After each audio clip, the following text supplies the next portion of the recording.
It is 5:30, so we might as well start our pre-meeting of the planning board for June 28th, 2021. So we do have full board here tonight, along with planning staff, police. And we do have one application on tonight's agenda for 127 Fort Street, which is a historic site review. Shalice, will be your first time in this role. Do you want to? Maybe I'll start with you with the general summary of the application and your review. Sure. So Mr. Gladville of Kozak Properties is applying for vinyl siding at 127 Fort Street. It is in the Fort Street Historic District. It's on the corner of Fort and Wells. He is applying for vinyl. He has produced in his application quite an extensive history of the attempts to repaint the existing wood that is on the property as of today. He's also included in his application some comparable properties around the Fort Street Historic District and some of the neighboring properties around the area that are not within the Fort Street Historic District. As for departmental review comments, we have not received any board departments for review. The two other departments did not have any comments for this application. Within your staff report that you guys would have received, we did include the standards for historic review that are from the department, the interior the secretary for the interiors standards for the treatment of historic properties.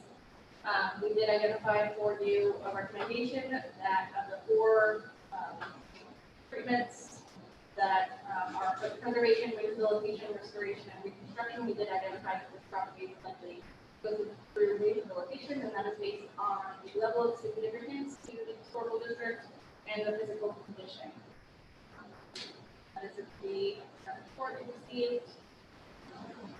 There are a couple of comparable past applications that the board has reviewed. In particular, the two that were compared to were the CKP application from 2019. That one was at 69 Brinkerhoff Street. That one was a wood-sided building. This board did approve a vinyl siding at that time. That determination was made on the factors of that building being a non-contributing filler building in the historic district. The building inventory form from JIPO actually called it a filler building. It was non-contributing, and the applicant had to document their attempts to preserve the wood material, and ultimately, the board did approve that application. The most recent one was last year, in 2020. It was 120 Fort Street. This one, the applicant ultimately withdrew the request. The board chose to refer it to SHPO for consultation. SHPO came back with recommendations that they do not approve vinyl siding as an appropriate placement for wood siding, and the applicant ultimately withdrew. No determination was made by the board at that time. As for a SEMA recommendation, we have identified that it is likely no impact. We recommend that, but again, the board can decide when they review that later during the last meeting. We've included a couple of options in the last page of the staff report. There are the options to approve the application as it is presented. We do recommend that if you choose to approve the application as recommended, that you include some conditions to prevent any damage to the historic features and ornamentation of the building. There are some decals that are of the period, the Victorian period of that structure. Any substitute material should not damage, destroy, or obscure that material. It should not be removed. It should not be covered. And the new material should match the old in design, color, and texture. If the board is willing to consider alternative methods, pathways to approval, there's time to approve the project. We would recommend that, in consideration of the level of significance that is noted on this building inventory form for 127 Church Street. It is noted as a significant contributor to the historic district. So for its level of significance, we would recommend that any approval included a requirement for an in-kind replacement. The applicant has provided both quotes for the proposed vinyl, as well as quotes for a boiler replacement application. The cost difference was about $40,000. On behalf of the board, this application was referred to SHPO for review, consistent with the way that our Shaw application was handled last year. SHPO did have similar comments to the same ones that were provided for the Shaw application last year. Again, we do not recommend vinyl. It should be an in-kind replacement if it's deteriorated enough that it requires replacement. And they did note that the applicant had identified some moisture issues that is causing the damage to the existing wood siding. They did note that covering wood siding would not correct or fix any moisture issues, but it would actually probably exacerbate those issues by covering it. So SHPO's recommendation for the application was not to approve vinyl. The model approval resolution is included in your packet at the end of the staff report. That is a basic generic one. It does not include any of the recommended requirements or conditions of approval. So if you guys want to add any conditions of approval, if you're inclined to approve, we recommend that you add that in the motion for the resolution, or however else you guys decide to handle it. I think I've covered everything. Do you guys have any questions now?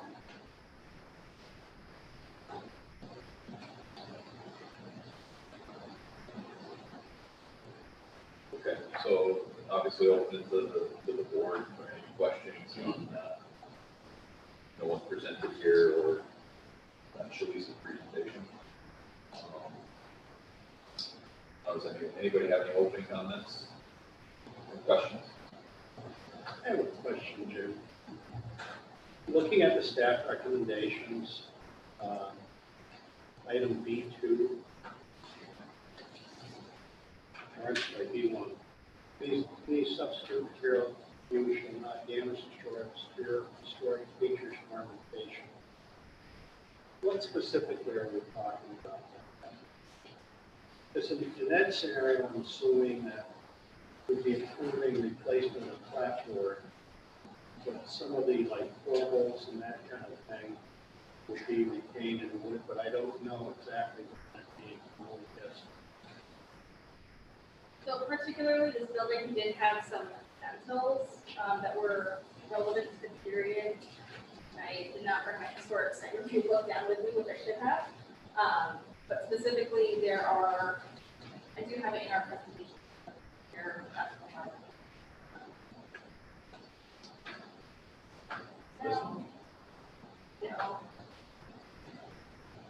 I was just looking at these pictures. Yeah, so if you look at the,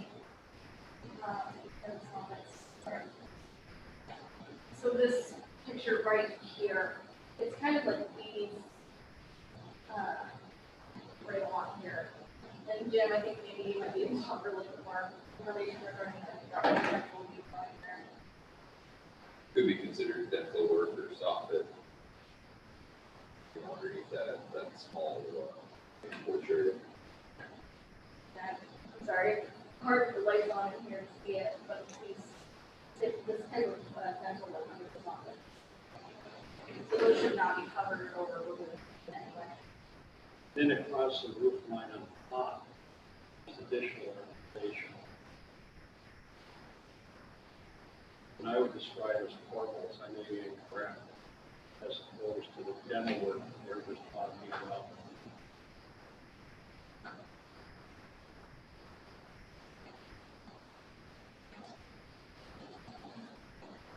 Well, in the application, I think it's just replacing the horizontal platforms, not any of the trims, right? Well, he didn't, so we have to ask that the applicant during the live meeting. He did include in his spiral bound application, there was some information on the trim, and it was vinyl trim that was proposed, so I believe he's seeking replaced with vinyl trim as well, but I'm not certain. It was not identified as. Station.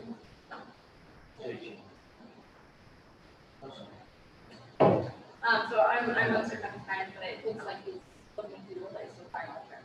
I was gonna say, so, like, some of those questions can be, you know, the applicant will have the opportunity to make their presentation, and then we can ask anything, keep track of any questions you might have.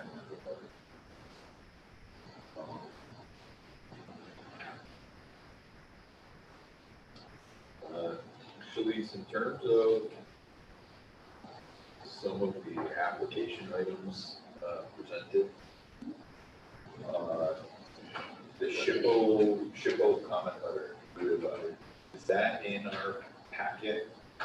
Should be, if not, it was definitely uploaded offline. You're right, I might not have accidentally figured that. It is in the Dropbox. Yeah, it's on the Dropbox. I do have, I was gonna say, I saw it on the Dropbox, but I didn't see it in the hard packet here, so, I mean, as long as it's something we can pull up.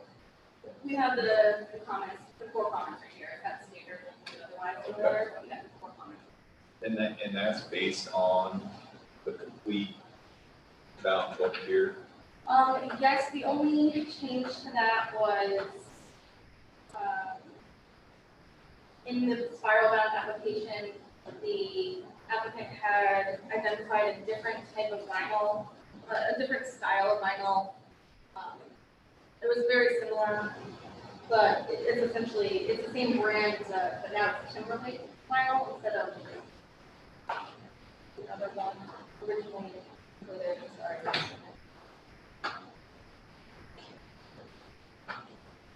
Verona collection was originally identified in the application, but instead of the Verona collection, it's the Timberlake. So that's the only update that didn't make its way to SHPO. I don't think it's going to have a large impact. It's really just the Verona collection doesn't have white.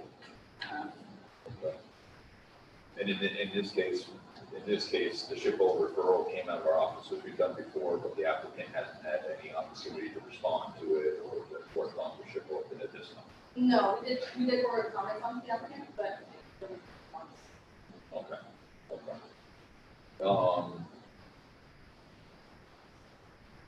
The cost estimate for the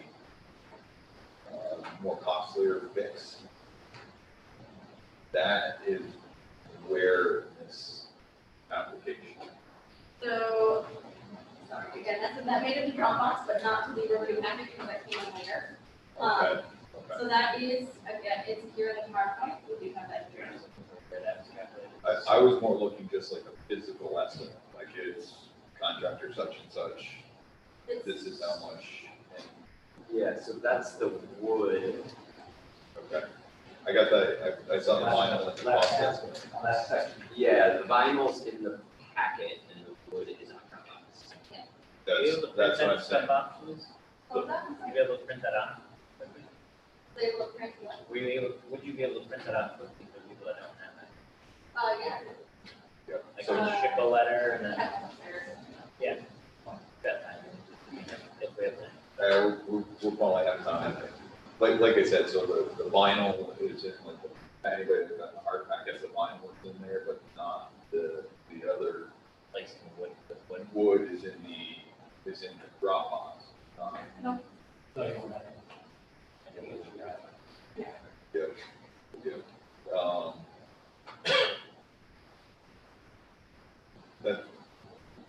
That's my questions for now. I think everything went pretty well. In order, if anybody else has questions, or, does anybody have questions for Shalice? If not, if you wanted a copy of the, Yeah, whatever's not in the hard packet. And then the wood quotes, and then the updated Timberlake. Yes. yeah. I don't have other. I guess if there's no other comments, it's about 5:45, maybe we can take a recess for 15 minutes until the regular meeting, and Shalice can grab some hard copies of the. Are these pages quoted directly from the Department of Interior? Yes, those are guidance documents, so they're the technical preservation groups that are, I think it's technically the National Park Service. Yes. Does SHPO mimic the standards that are in here? The SHPO standards. The SHPO standards. So the standards, it incorporates those standards into that, okay, yeah. So vinyl siding, there is a provision that's made within the national federal standards that allow for the use of vinyl. SHPO, however, chooses to recommend not to use it. I think, Will, that, I mean, this is based on what our ordinance references, national standards that our ordinance references. When I look at SHPO's comments, they go in line with many of their initial reviews that we've seen over time. But they have not had the opportunity to correspond directly with the applicant. Yeah. We have seen sort of back and forth and a negotiation. It's like a final application. The point that I'm trying to get to is that SHPO seems to have made a recommendation that may not necessarily be consistent with the standard. Therefore, does SHPO have a standard of their own? They're incorporating. So SHPO's recommendation does follow the standards Okay. for rehabilitation. Okay, because I'm looking at a section that allows it, but they seem to say to disallow. Well, it's They all, don't I mean, recommend it. yeah, They don't recommend, but not disallow. I think also though, some of that comes down to presentation of the applicant's material and the way they're presented. You know, they're reviewing it, or their initial review, I believe their comment talks about, moisture, Right. damage.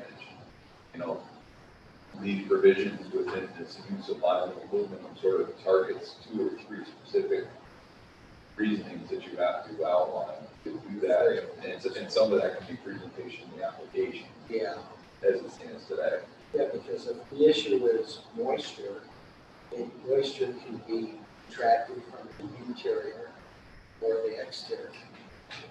And you know, the point of deterioration or continued deterioration, if it's coming from the exterior. My understanding was it was condensation, and the concern is the traffic. One should cover the side, and that was the thing. And instead of the correcting situation, just captures the moisture, helps minimize the moisture. Is that clear? Based on your- I think they made some references to, you know, correction of flash and other things accomplished that siding over won't be an immediate solution to moisture damage or won't correct the other. And once again, I haven't read that in a little bit, but I believe we'll have some. I didn't see the letter. The flashing is, Flashing gutters. That is, yes. I didn't see the letter, but I saw, and I just sort of this information referencing the lack of installation, given the time frame the house was originally constructed. And that's what creates the situation resulting in condensation. this is that insulation on the side. There's a layer between the vinyl or the, yeah.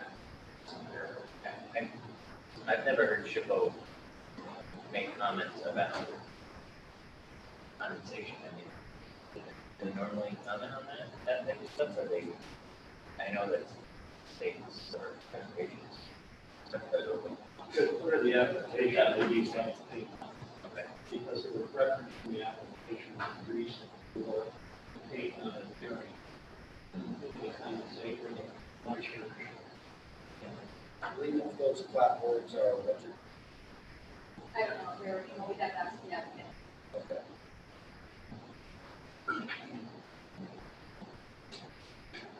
I do know that the building inventory form does identify,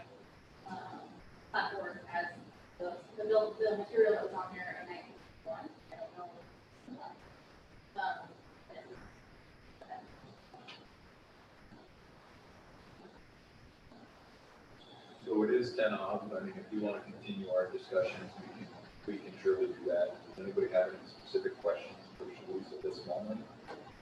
Instead of taking a recess, I think there's obviously a discussion. I think, hopefully we can continue and keep this open. Let Sharice go grab the material requested. Does that sound good? Okay. Yeah. We can continue our discussion. We can continue our discussion instead of recess. Yeah. We'll continue our pre-meeting discussions. That's the part of it that seems confusing to me, some of the language that SHPO used didn't seem consistent with national standard. Maybe it's, I'm not seeing that. But part of it is because the National Park Service, when it comes to their historic recommendations and SHPOs, are, they leave room for lots of flexibility because they're advisory and not regulation. And so they say,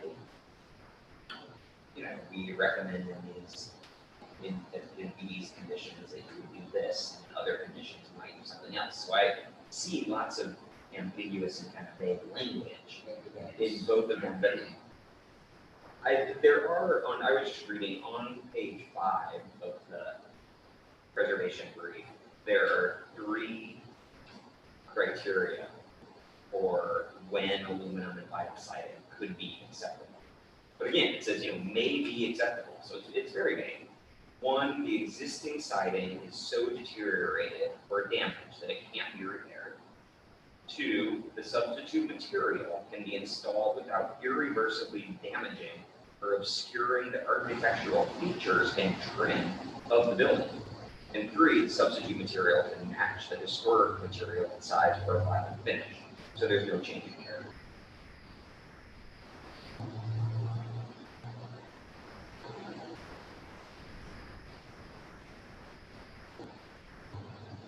I think that language is more like, yeah, what's the,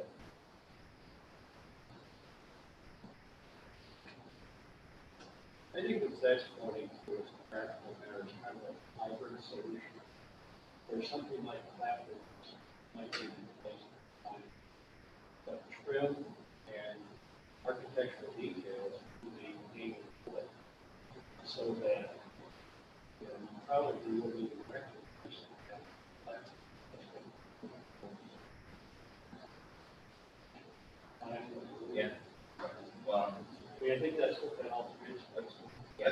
I think truthfully, aside from their recommendation, if you go to the next section, right after they talk about aluminum and vinyl siding in historic buildings, it starts discussing exactly what SHPO was talking about in terms of covering up potential moisture issues or water issues and not addressing the root cause beforehand. And so they almost sort of go down this little, you know what I mean?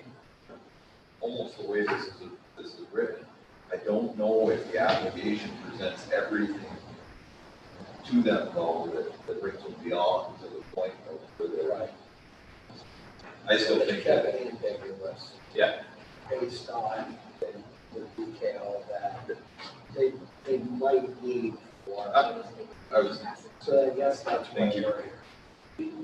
the other part I think that's important is that really what SHPO is trying to prevent is that the architectural features that distinguish the building are, it says here, removed or covered, right? However, there's our experience that these features are often removed or covered, and the extra bulk of the siding alters the relationship between the siding and the trim. So to me, it's kind of, there is that hybrid. If you can install your substitute material, but protect the integrity of the specific features, then you got the building on the list, then that may be acceptable. and the applicant narrative basically states, our application calls for only platforms to be insulated and applied siding. We intend to leave all trim, finials, cornice, towers, dental work, crown molding, and key properties of the building, at present order to preserve the character of the building. So that's intent. For me, the question is, because I've never sided a building. And SHPO is saying, typically, we don't see it done in a way that protects these features. Can it be done in this case? Like, and And maybe I'm not that's, capable of answering that question without hearing it. and maybe that's, I think, that's where it's sort of incumbent on the applicant to Yeah. bring that necessary detail back to SHPO. Yeah. Right. To get a maybe more favorable letter or a different letter, and then back to the board. Yeah, what Sample Lumber who provided the vinyl siding quote, or Hills, who's doing the installation, AC and RL Carpenters would do the installation. Right, can they show SHPO that they're able to do the work and maintain it? I mean, we have had at least one other recent applicant come back with a window project who seemed to have a different opinion from SHPO and provided additional information on mobile. They concurred that, yeah, you know, the window was going to save certain architectural features that they found important. Yeah. But that was the applicant that brought that back to Yeah. SHPO and made that case, and yeah. I came back here accordingly.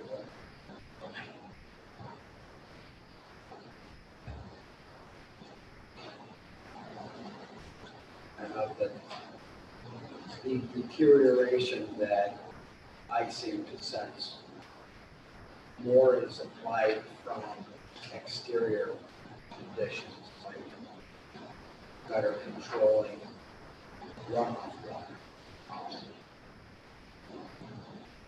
Not necessarily from the lack of a moisture barrier on the interior, but rather external factors. I don't know where coaches. Yeah. No, No, but that's, thing when I read that's it, a yeah. really good point, yeah. Yeah. Guess that's a discussion to continue. 603, initially set.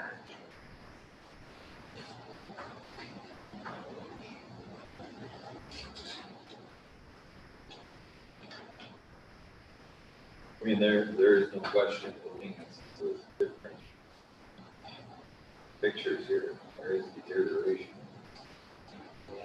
What's the cause of it? Not 100% detailed here, but there is, Maybe dialogue. yeah.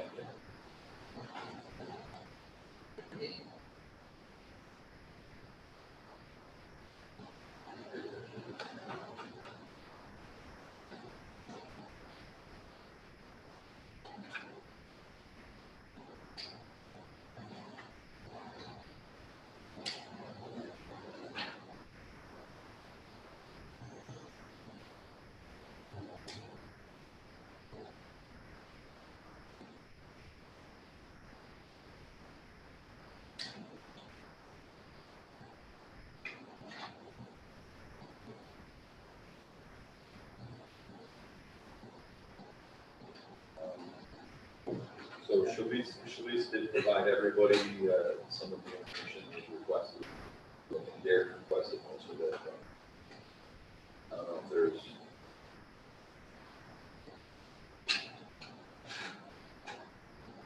Any other questions for her on this new material before we,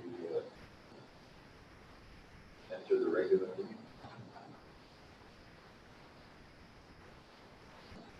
I can just further supplements the discussion.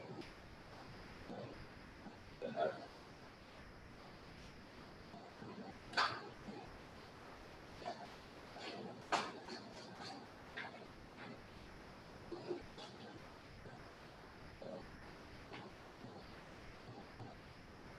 If not, 6 o'clock, I think, ought good to continue on to our regular scheduled meeting. You're currently live streaming now. Yeah. Call meeting to order for, Okay. So we'll call the regular meeting to order for planning board for Monday, June 28th, 2021. If everybody will rise, we'll start with the pledge of allegiance. Pledge allegiance to the flag of the United States of America, to the republic for which it stands, one nation, under God, indivisible, with liberty and justice for all. Okay, Shalice, can I have roll call? David Bella. Yes. Derek Rosenbaum. Here. Rick Terry. Here. Brett Carter. Here, Kurt Purvis. Here. And Leonard Reed. Thank you. And we'll start with our one application on the agenda. This is planning board application number 2021-13 for 127 Court Street Historic Site Review. Okay, so again, this is the one item on the agenda tonight. It is a historic site review for 127 Park Street. The applicant is requesting to apply vinyl siding to a historic building located in the Court Street Historic District, located at 127 Park Street, zone RH, tax map ID 207.18-5-16. Applicant is Hillback Properties, and the plan preparer is also Hillback Properties. Here's a map just showing that where it is located. It's located on the southwest corner of Fourth Street and Wells Street. Another map just showing that it is located in the RH district. Excuse me, the zoning, it's zone RH district. And this final map showing that it is located again here on the corner of Fort Hill Street, and it is located in the Fort Street Historic. Here are some property photos as it is today. This is facing south on Fort Street, looking south with the building fronted. On the corner of Fort and Wells, looking southwest. And then looking northwest from the rear corner of looking south Wells. Really good thing there are Wells or Williams. Well, yeah. The applicant has provided a few photos. There are more located in the application packet.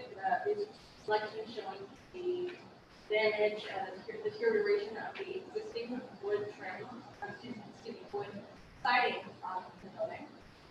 There is definitely some indication of paint going away. More here, it's harder to tell lights on from here, but that is showing some indication of water damage here.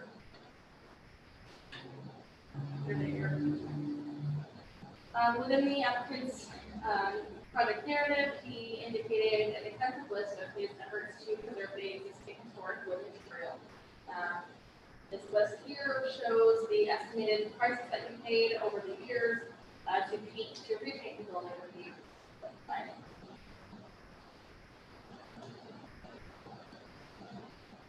Here we have the building inventory form from Chris System, showing this was completed in 1981. The building inventory form identifies the building as being in good condition. It does have clapboard siding, and particularly in the historical and architectural reporting section. It does identify the building as an imposing example of the Victorian residential style, and with period integrity, this house makes a significant contribution to the streetscape and interesting period details. This application was referred to the State Historic Preservation Office on behalf of the board. Following what was done in 2020 with the last application of the site. This is just a highlight of the comments. You have the full comments now before you, but this is a highlight of the comments that were noted from the State Historic Preservation Office. Ultimately, in summary, they do not recommend vinyl siding, and they note that the vinyl siding will not correct the moisture damage issues that have been identified by the applicant. And in fact, they could potentially exacerbate that without, um, without other methods to reduce the moisture. I believe the full document indicates slashing or gutters as potential issues to remedy that. As for siding or as for insulation, they also identified adding space for insulation. Here is a quote that the applicant provided with their application showing the cost of replacing the wood siding with vinyl siding. They have applied to replace the vinyl siding with K-Can Timberlake black vinyl siding in white. The estimated total cost of this, including materials and labor, is just under $8,000. It's about $70,800. This is a cut sheet showing the material that the applicant is proposing for the siding. The applicant did include in their application some indication of vinyl trim as well. We would want to identify with the applicant exactly what trimmer to use with the vinyl. The applicant also provided this as requested. This was a quote for wood to an in-kind replacement for white, wood that would be painted white. This quote, all in between materials and labor, came in around $47,500. So it is a significantly higher cost, approximately $40,000 more to replace with wood, to perform an in-kind replacement with wood. That is the last of those slides. Included in the application packet are the standards for rehabilitation. We have identified that this property, due to its level of significance as noted on the building regulatory form, as being a significant contributor to the historic district, and due to the physical condition of the materials, rehabilitation is the appropriate standard treatment for historic preservation. These are the Secretary of the Interior standards for rehabilitation. We recommend that close attention be paid to standards 2, 5, 6, and 9 on this application. And those standards are identifying that historic character of the property shall be maintained and preserved. So if any indications are that you want to replace the material, the historic character shall be maintained and preserved, particularly paying attention to any ornamentation. Standard number 5, distinctive features, finishes, and construction techniques, or examples of craftsmanship that characterize the historic property shall be preserved. So again, specific architectural details should be preserved. Standard 6, deteriorated historic features shall be repaired rather than replaced. When the severity of deterioration requires replacement of a feature, the new feature shall match the old in design, color, texture, and other visual qualities, and where possible, materials. Replacement of missing features shall be substantiated by documentary, physical, or pictorial evidence. We do not have any documentation of missing historic features. And standard number 9, new additions, exterior alterations, or related to new construction shall not destroy historic materials that characterize the property. New work shall be corrected, old, and again, quoted one. Okay. Should be differentiated from the old and shall be compatible with the architectural features and protect the historic integrity of the property. Believe that is it. That's all we have for now. So we'll hand it over to the applicant to present any further information you'd like to share. Can you bring up the face again, this picture?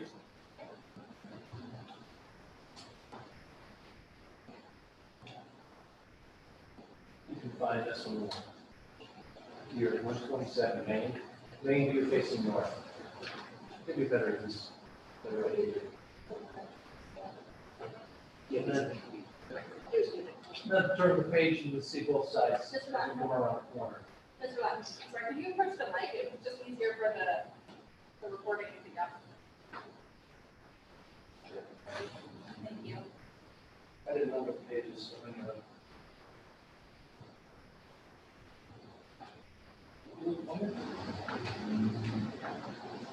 Philip.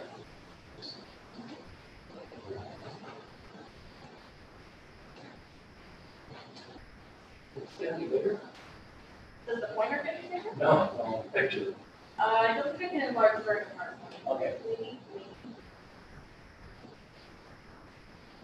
There you go. There you go. There you go. Okay. You back it down just a little bit. Don't think I can do that. Okay. We'll work we are and where we are in the photos. Look at pictures, look at this. Look at the clapboards. Now, some of you don't know me. I've been in this, I bought this building in 1988. This is what I do. I like old buildings. Are you in the narrative? You read the narrative? Tell you who I am and what I am? Some people will tell you that. But on my building, I personally own a DAR building, former DAR building. I rehabbed it. The interior is beautiful. The building next to it that has beautiful colors on it. You can see it in here. Took me 12 years to get that back to the original one. We got the dental work underneath the bay windows, low window. I bought this building, and inside here, there was a motorcycle park in hardwood floors. It is a gorgeous stairway going upstairs all the way to the servants' quarters in the back. I've done my best to preserve it over the years. This slate roof. Lake Champlain Pools came through in 1990. Not pools, sorry. Roofing, yeah, Valley for nothing. They wanted to take it off and put it in a roof, and I said, it's slate, I don't want to do it. I want to leave it the way it is.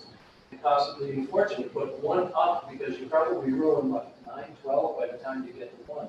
So we saved everything that we have left over. We keep them in the basement here. We keep them in the basement of the building that you see over here on Cornelia Street that has the colorful front on it. I want to keep every lick of this, every lick of that, this. This building is beautiful. If you would go around the corner, please, in the next one, you can see it on the next page. Come around the corner. Yep. Can you zoom in on that one? So that's it. Same thing. You want to keep all of this. I have no intention of touching that crown molding. That's gorgeous.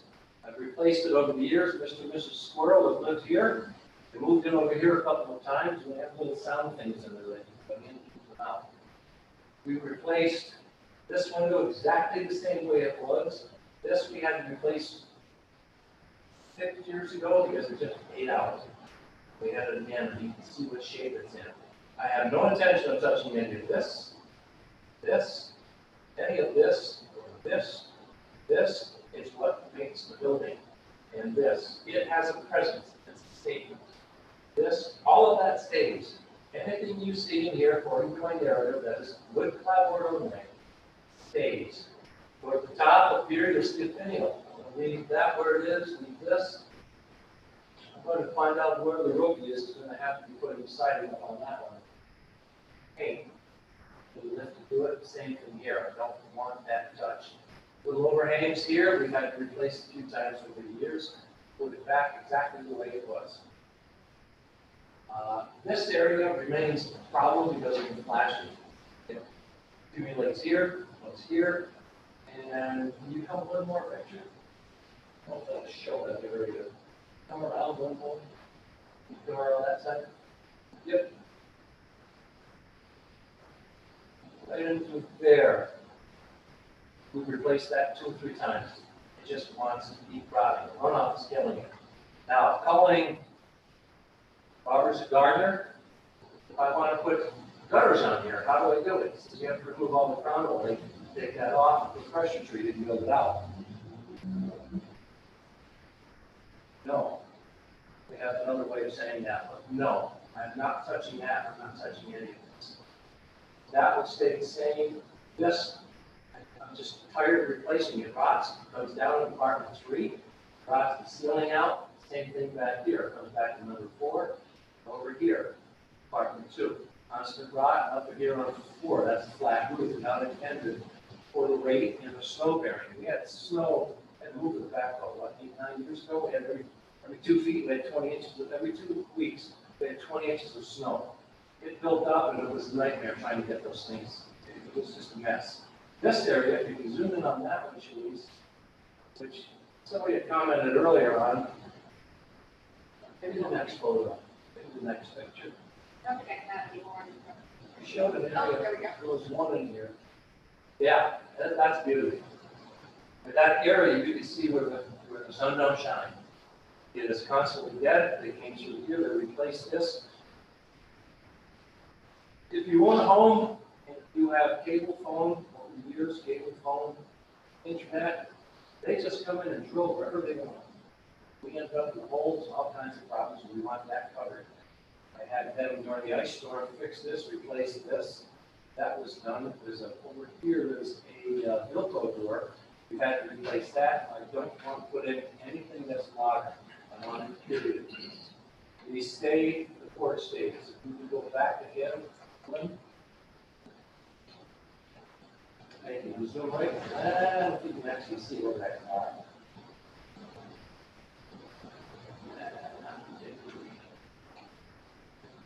Right into there. I replaced those. Barry Casabov came through when I built Freedom Heights.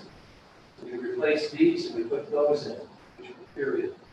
We did the same thing around the front. You go in the back, front page, where you can see the main view. Main view, we redid the sides here and here. After we do the stairs again, they take a beating because of the weather. Weather comes, if you could return back to the main view again. We'll go all the way around. Weather comes in this way, and it beats its snot out. It just beats that house. You see up here and here. Where the sun don't shine, on this area is where the problems are. This area just wants to be. Just this area is nothing but wide open balcony, and about the hallway, which one puts up and lines out into this unit up here. Looking down the street, I thought, well, what's different? If you go to the next thing in your package, you see the neighborhood photos. So who do we have? The first one, or the second one, 124 Court, directly diagonal across the street. Have them in this? Okay. They took off these. They took the dental work off. You're right, Jim, that's called dental work. That's Rick. That's Sharice. We're not going to change any of them. They stay where they are. We're going to update this. Okay. 124 Court Street in your package shows where they took all of that off.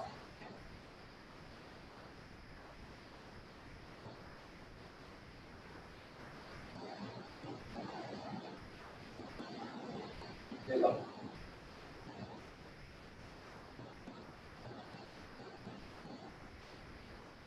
There. And I would cut through very well. They took it all off. They took the dental work off, they stripped this, they just made it look awful. Whatever they did, they took the character out of it. They kept this. But look, where's the detail? Where is it through here? What makes the difference between my place and the other place? Flip over again, and look at 132 Court Street on your left. This one kept the dental work, but also did the siding and put a stairway on the right side. That's kind of bush. That's not the way we want to do it because that destroys the character of it. And it's opening on top of a roof. And the engineer and everybody here will know that if you walk on a roof, that's what's going to happen. Maybe it's a fire escape, but I certainly would have done it in a different direction, come down and spend the dollars to come off in a different direction. They took off everything, but they left the dental work. But on that, they put flashing around the windows. That looked nice, that looked clean. Yeah, for no, next picture. This is on 5, this is 2 wells, this is across the street. Now, 5 wells is directly on the same lot, behind it. Not on the historic review, because I had put a roof on that a couple of years ago. Your board determined that we don't have to pay it. It's not on there. The 127 was the potatoes, that's the character. So I put the new roof on, the other one will be applying for a building permit, match the siding, if you're allowed to do this. This one has a federal master period roof right here, it's about 1865. Nice, but a flat roof in this kind of a world just doesn't quite cut it. And they also took, well, they left some of it down to work on, but they stripped it of its character. I'll go to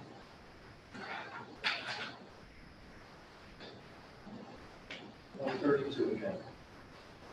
132 Court Street. That's the one that I thought would be closest.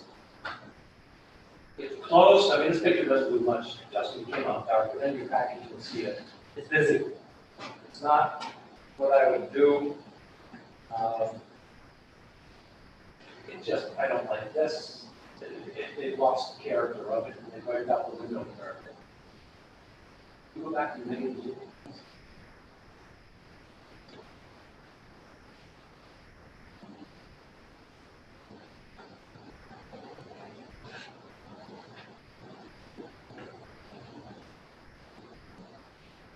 Not exactly shiny. This siding, and if I'm allowed, I would like to put flashing here around the windows. However, I don't want it built out so you lose the dimension of the window. I don't want it flush. It loses it. We're going to have to flash around the side of the window, put the siding up and underneath it. Board determines, no, we don't want you to do that. Flashing around, not flashing with J-channel. You don't want me to flash, put up this, I won't do it. I'll paint it. That's plain simple. When you come with a lip up above, I'm not taking that out. Each one of these has a lip up above. Each one of them for runoff. This has a face, what do you call that, Jim? You run that board across the top. This. Like a trim board, just a piece of trim? It's just a piece of trim. It separates the two. If I could keep this ridge and this ridge, either paint it or flash it to match this, but not to make it look plastic. I don't want it to look plastic.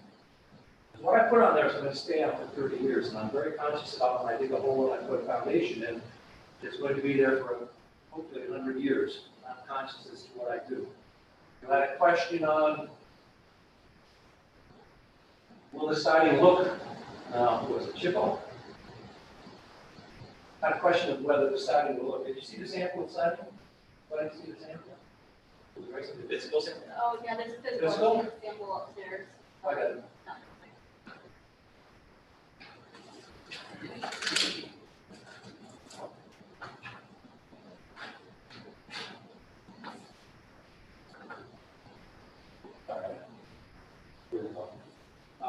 By insulation. Is that available without the wood grain? Without the wood grain? Well, I'm just, that's a cross way down the discussion we had earlier, For the inclusion of wood grain in historic buildings, as I understand it, it's discouraged. That's great. Andrew wants to come up and discuss it. I can't hear you. if Shippo says this, well, for example, that's that. I don't find that as attractive as this. This is the standard, this is what we find. It'll take the weather. This one, I don't know, it's hot. You can talk marks on this? It's not like that. Think about what was the coating that protects The outside of the brick, like the flat side of the brick. Yes. This is the insulation I'm talking about. Now, there was some question as to, let's address it now. Which goes on like this, and your curtain. Siding goes on. Yes, put this board on first, match it up. And it comes, correct me if I'm wrong. Slides this one, slides underneath, that one comes up, you look at this one. Water runs off just like it would, like an in-hose back, same thing. This insulation, you had a question regarding moisture. That's about it. I had them address that. How do we do it? Well, you can do one of two things.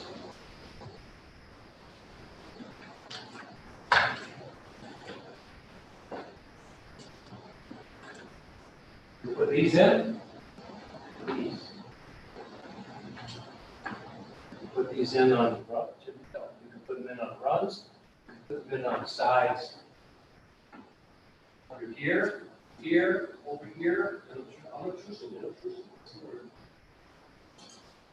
or these here and there. I don't like these. They don't fit. They just don't fit, period. Putting this in, if you're concerned about breathing, and Chick will seem to be concerned about it, we can put these here and there so they're not seen. That would allow flow through, come around, and then through the building, like I said. The weather's gonna come this way. Sun don't shine on the other side, so it's gotta get some moisture and it's gotta be in the stay. I can also get to clean up that mess that the meters made. The other alternative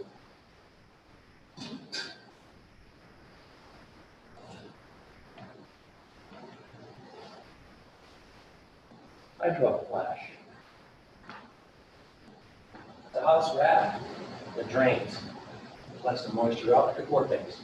Vortex, same thing. Let's use sweat, blows it out. It's pricey, granted, but the building was built years enough, old enough. Mr. Studholme, who built this building, 1905. Mr. Studholme, what's the name of that sandwich shop? That's where Jerry Stubb used to be, right? The one right next to Big Brother? Yeah. That used to be Studholme's. All right, I'm dating myself. That used to be Studholme's. That's where my father used to go to buy Stetson hats and using shirts. That was a quality place. That was the place to be. Not that it was the old man, but the old man had the flavor of that. That was Mr. Studholme. He came from Ogdensburg. Man must have done it for money because that house that we built back then is massive. Has serving quarters in the backs, stairways to come through, a full basement. It's gorgeous. High ceilings, it's the works. We keep a little shock down below there at the end of the building. If you want this for moisture, we can do this. We can wrap it either way. Or we can use those vents, which seem to make a little more sense. Since enveloping the whole building, I don't know, I feel kind of, I think you're there. You've got your arms wrapped around it. It doesn't work. Still gonna get the sweating. These, as I said, place maybe along the bottom or along the top, depending on where the airflow will go. These seem to make more sense. Now, for your question, Red, is you? I'm Jim. So excited.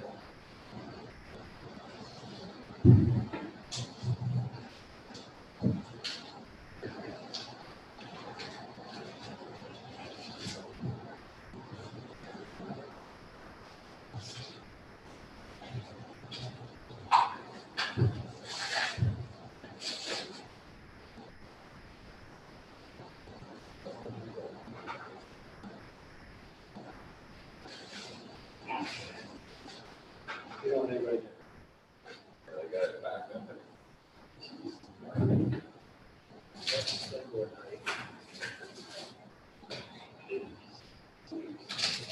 Steal this.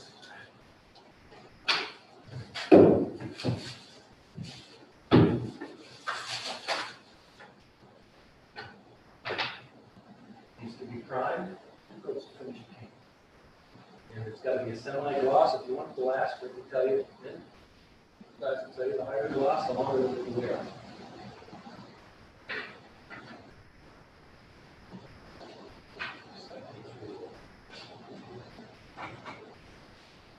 What's the better? Now, this is what's quoted. This is what's quoted, similar to what's on there now. Yep. You know what they're already.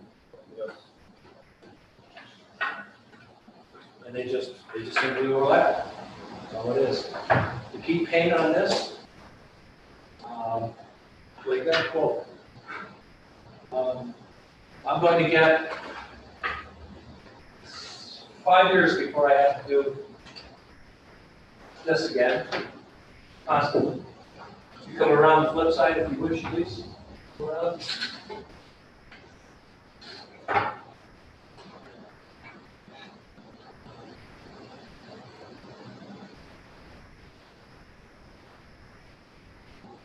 This is always a mess, always, right through here. This side on the back side, if you look, please, one more.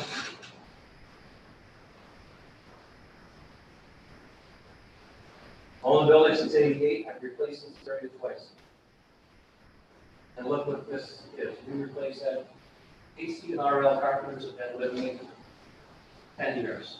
I'm their main, when we built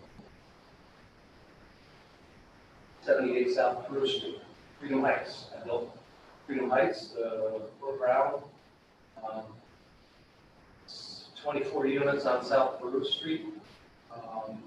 It's what we do, we do development and construction. When he did those, we sent him over, he did this because it looked off. And this is a period of 5 years, maybe 6. That window rotted out, we had to replace the sill down below. We don't play with these windows. They have counterweights on the flip side, they're plastics. So we pop the inside off, counter the weights, put the rope back in, replace the ropes. We put your hand under a solid leaded window, when it comes down, it's 3x3, you don't want your hand on the bottom. So we counterweight those for safety, put them back. This window was replaced. I'm going to have to replace the pane there probably 3 or 4 years when somebody decides, instead of taking the air conditioner out, they'll just push it and I'm going to put a new thatch in and a lot of work. On that particular picture, those 2 windows to the left. Here? Yeah, this detail below, that's an example of something you. Oh, that stays, I'll paint it. And then up above. Here? You're planning on maintaining all of that. Yeah, I'll stop. If you allow me, I'd like to flash this. Here, flashing is just plain white. Looks nice, has a nice edge on it. Like this. I want to keep this, I want to keep all that dental work. Right there. You know the building where my office was, the one that's in your booklet with the colors?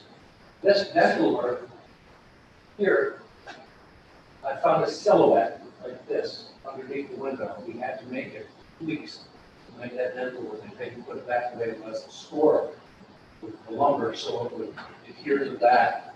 We had to make it out of cedar so it wouldn't rot. This stays. We have should have a photo of that on the subject.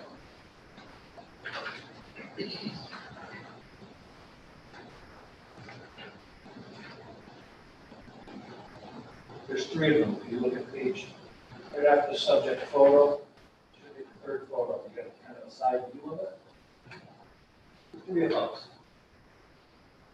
There's a fireplace in that kitchen. That's the kitchen. That's the area where they sit.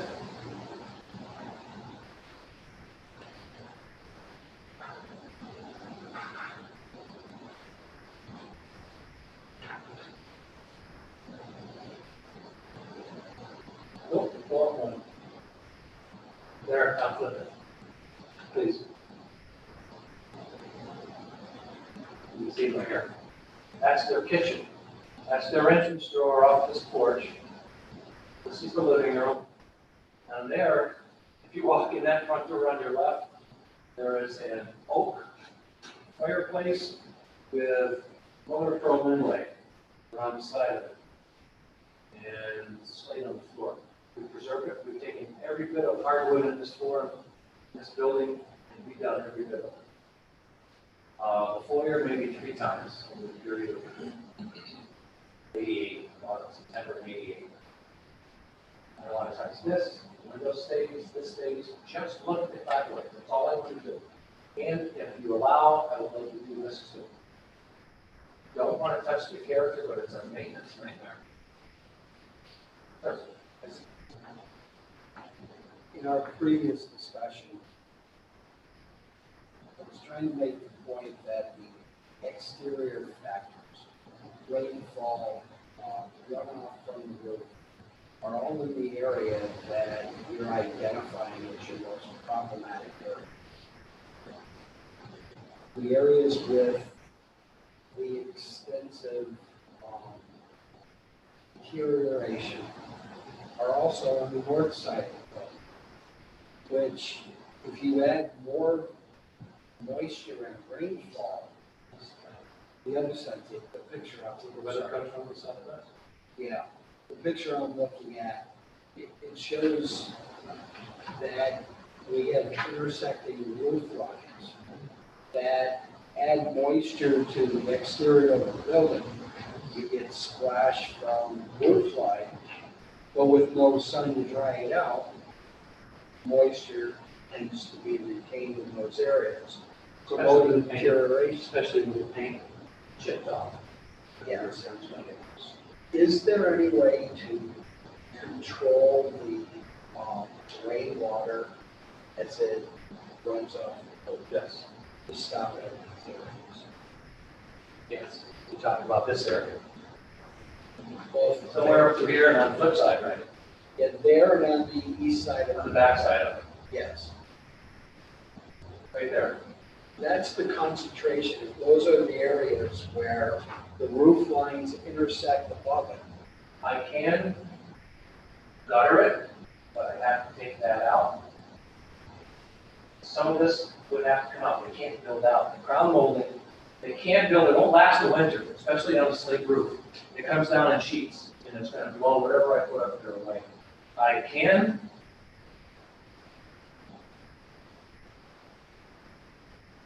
Is there something, Jim, that will go on that? You go up, you have to show that, roof. There's an aerial view in our packet.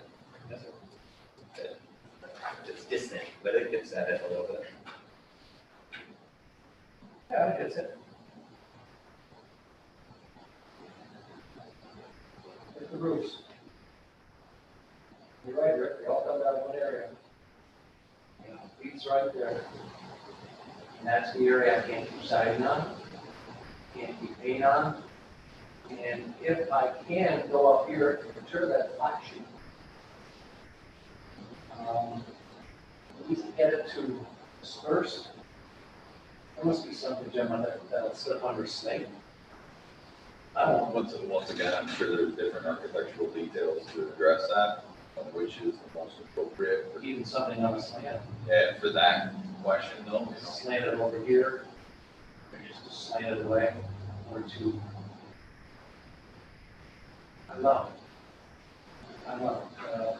When they built this house, I don't think they had one option in mind.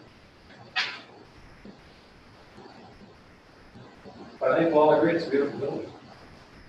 I have no intention of changing any of it. Jim, the question I was thinking is, can you explain how the insulation and the new vinyl siding will butt up against the existing trim? Are they gonna extend out further because of the Might. half inch, whatever that creates with your? It might, I don't know the distance between here and the window sill. I don't want to affect trim here, but I have to put J-channel around this window, really butt the side of it. Do a big channel right up against the existing trim. Yeah. And then run the new vinyl siding into that. Yep. Just like this. So it could be, it could set behind it. Now, I can actually lessen the size of the plate sheet, so it's not as thick. Certainly would be better than what's there. Or not do insulation, just put siding on. The siding itself is much better than what's now, it still breathes. You can have nails, you can have holes, and the holes with ventilation through it.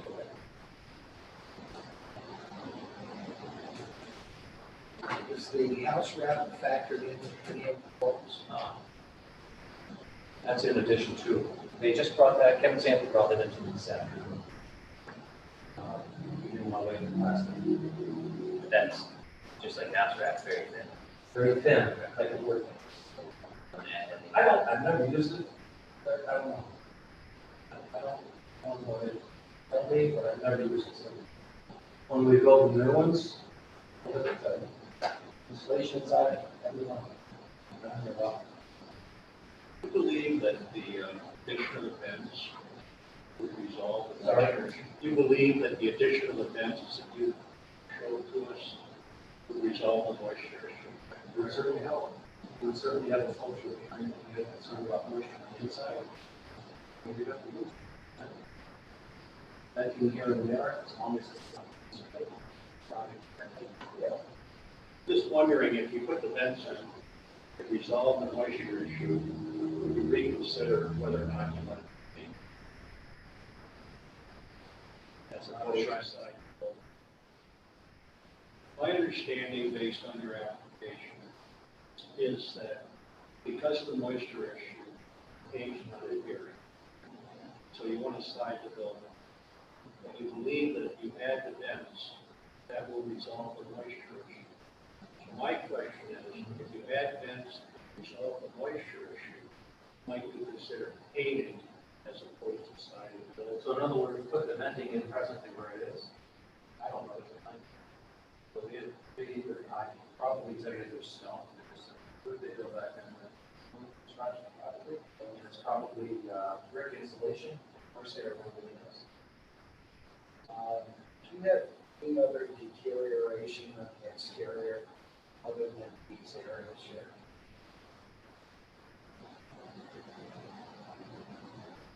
Other side would be the west, not much. Front side,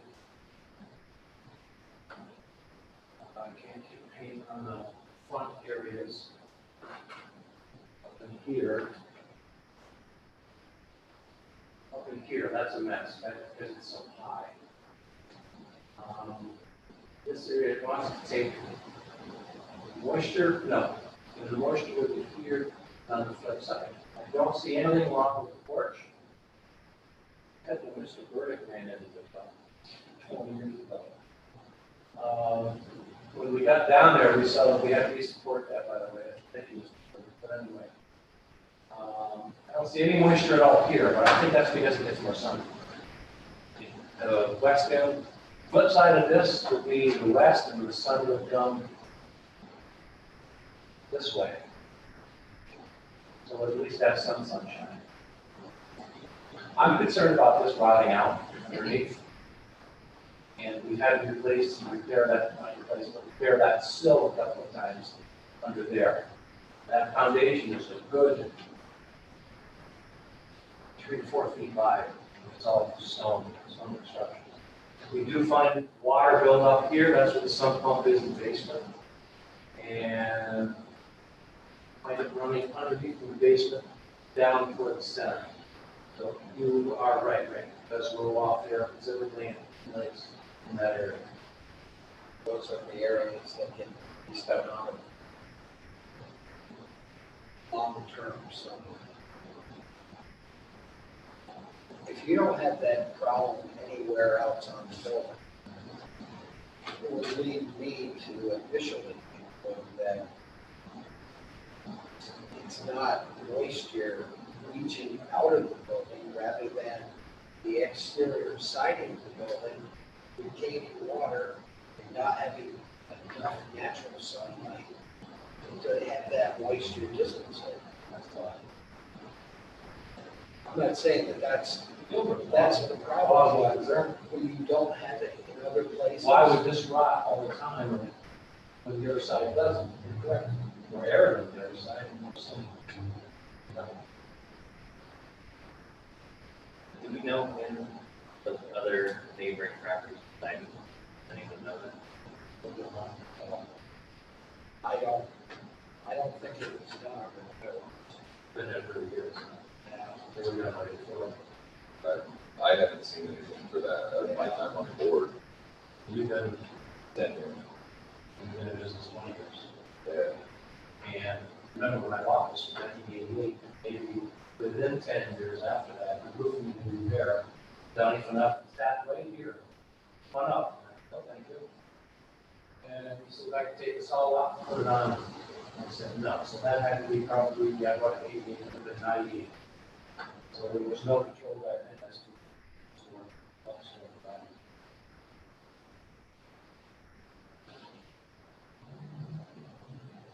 so whether my intent is correct, I want to keep it.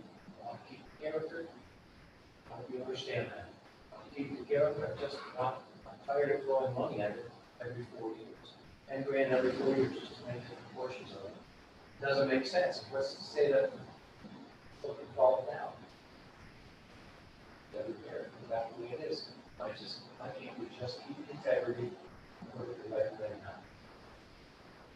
Would you be willing to research the water runoff on the roof, and how you can better control it rather than In addition to siding, addition to the side? I mean, that would be not an issue. But I would need your approval. I would ask, you seem concerned, as well as me. Now, this is the area of problems.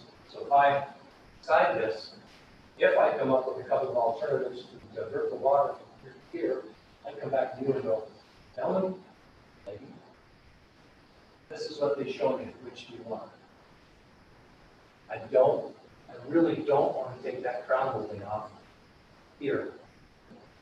I can. Gee, really? 120 years later? No.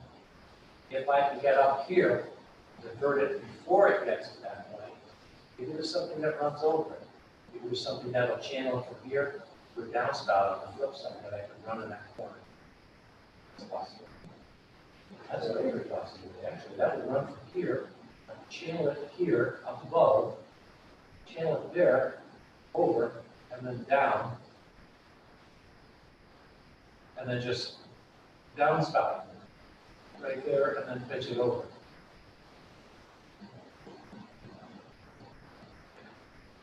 I'll check those things. See what's, actually some of those came first. Suppliers, supply houses, material suppliers. What I do. But I won't do it unless. But I think it's something to work your details through your, builder and designer to make sure it accomplishes what you want and it doesn't create any other issues, like freezing issues. well, it's not, water's not gonna stay up there very long, because it's like, Whatever, but that's all slate. the real question is with snow and heat loss, whether that comes like an ice dam on a gutter Here? section on, Detail. yeah, well, but those are all the different details you'll want to work Yeah, there's through a to heat make map. sure. We did it on the one on, Bill Blackwell's furniture building.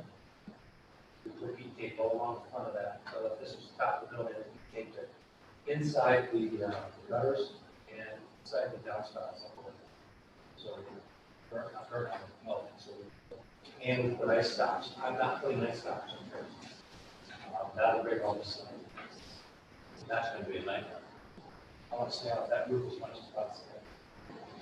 So I would work through the details a little bit on that vent proposal as well. I mean, I've seen those products installed in the soffit, but I have not seen them installed perhaps in the fashion you're talking about in terms of what. Well, that is office common.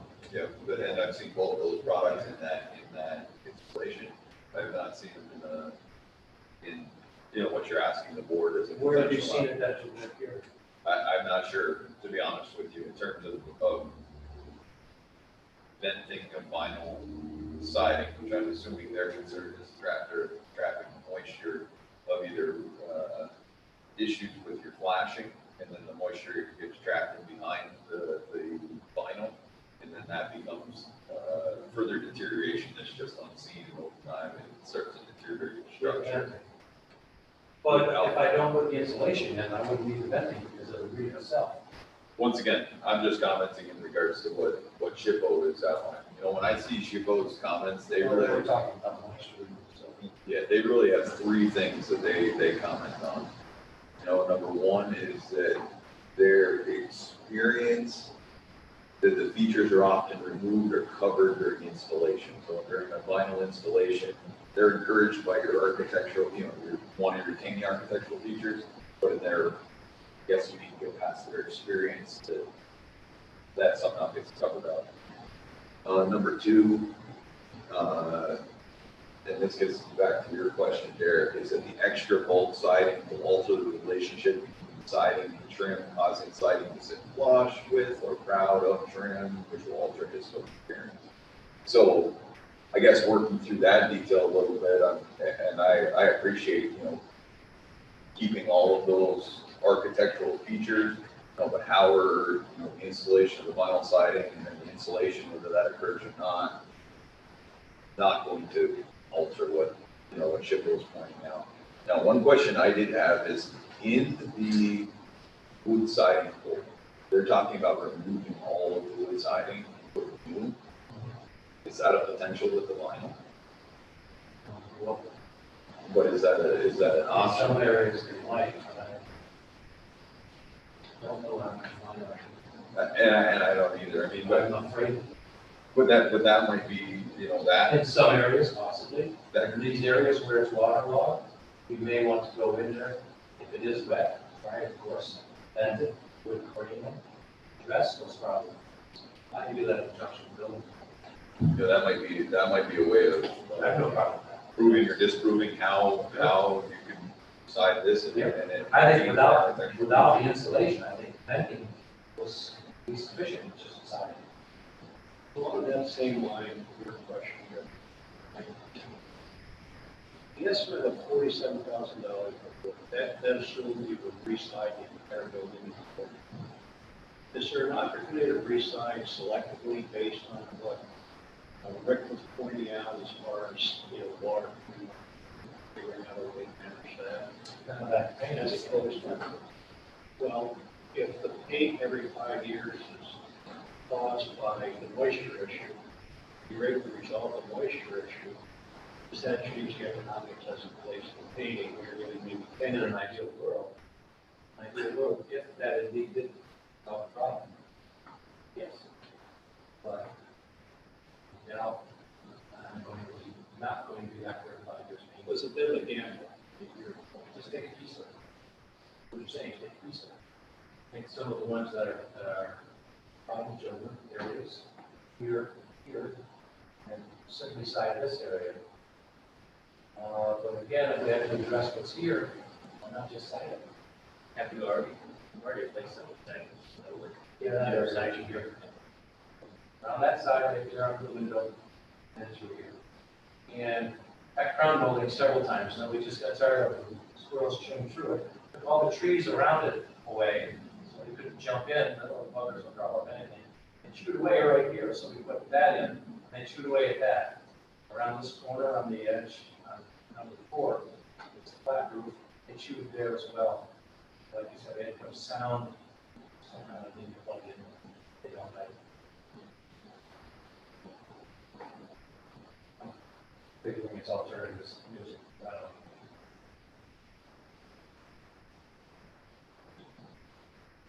So that's my plan. My intent is to keep it the way it is, stop this bad clearly all the time. I'm, it's not years, maybe, 4 years, maybe, a lot of 80. Jim, would you be willing to postpone a decision by the board so that you can investigate the scenarios that we're describing?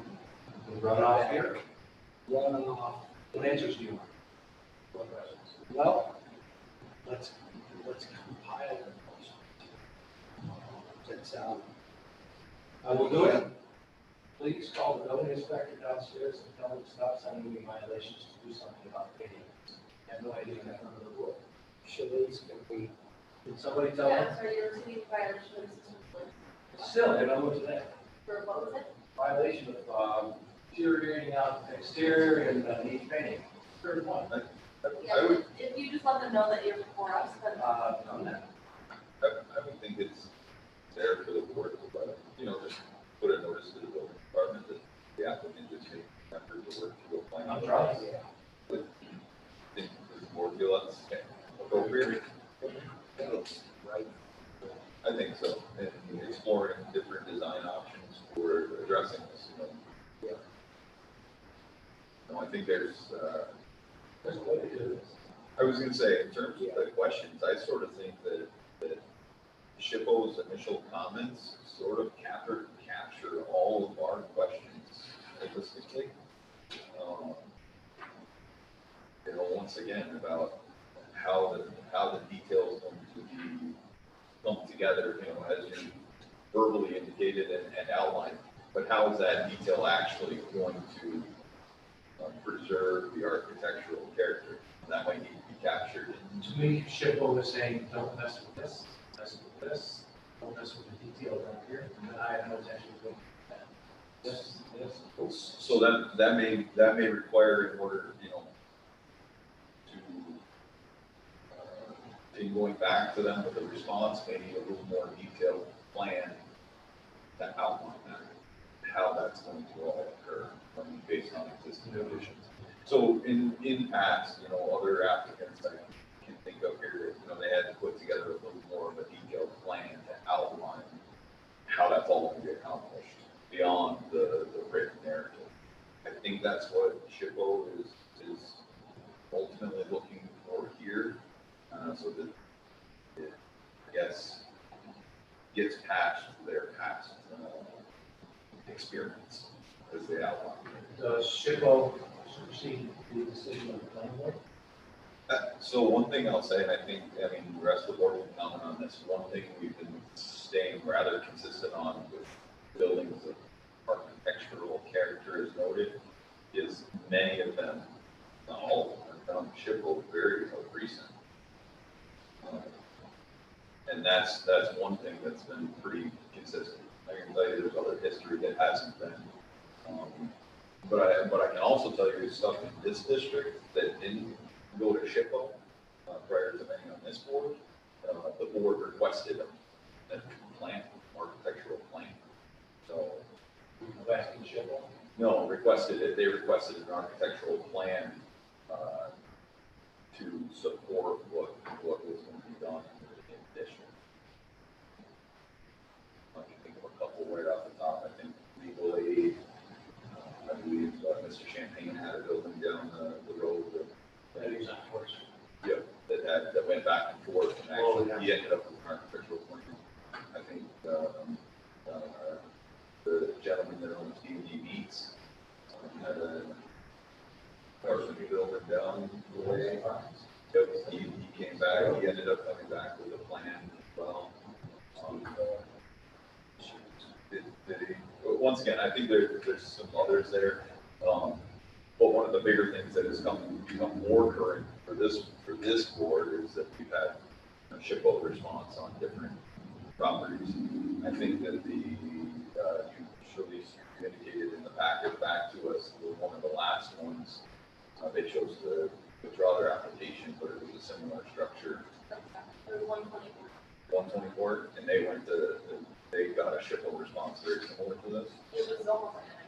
I think it might not have had moisture comments, but I think that's the application. Yeah. So what? Sorry, so what we improved on Steve Payne, but how are we different? I just want to follow that. What's the address? On Steve Payne. 69. That's the 69. So it was last Steve Payne year. was considered 2019. It was considered a filler non-contributing building to the Ricker Hoffman Park. I think that was one of the biggest contributing factors to the board of that. Yeah. Was that definition, which was part of the standard Building. inventory forms. Yep.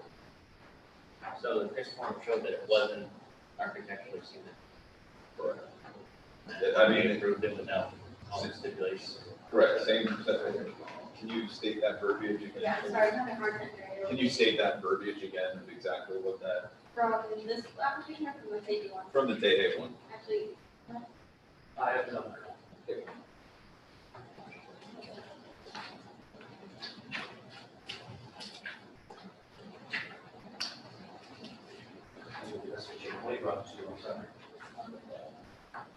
Thank you. I don't think Chris was not, but I did look at the Chris form. It did say, I think it specifically was, it was a non-competing pillar building. The brick house. This one is noted as a significant. That will be the only difference between applications.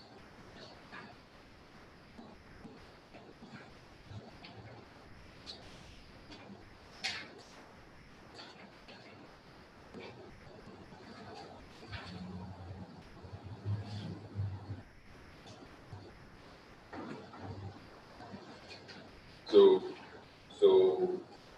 the exact verbiage is this turn of the century house, an example of restrained colonial revival style, is a pillar building with quotations with some merit in the Breaker House Street restoration.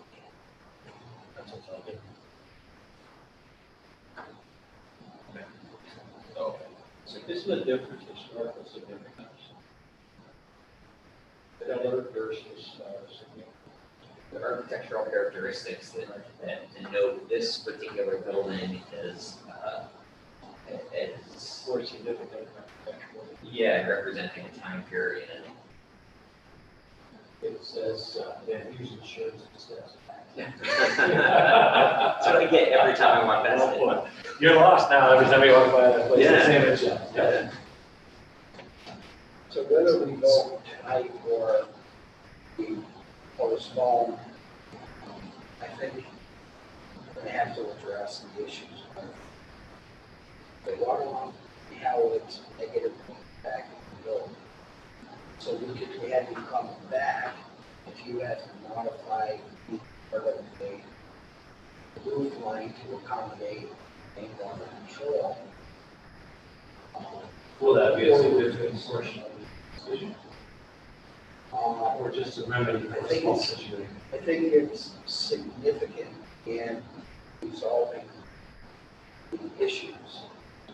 There's unique characteristics of this building that I'm not sure you're ever going to resolve anything in here.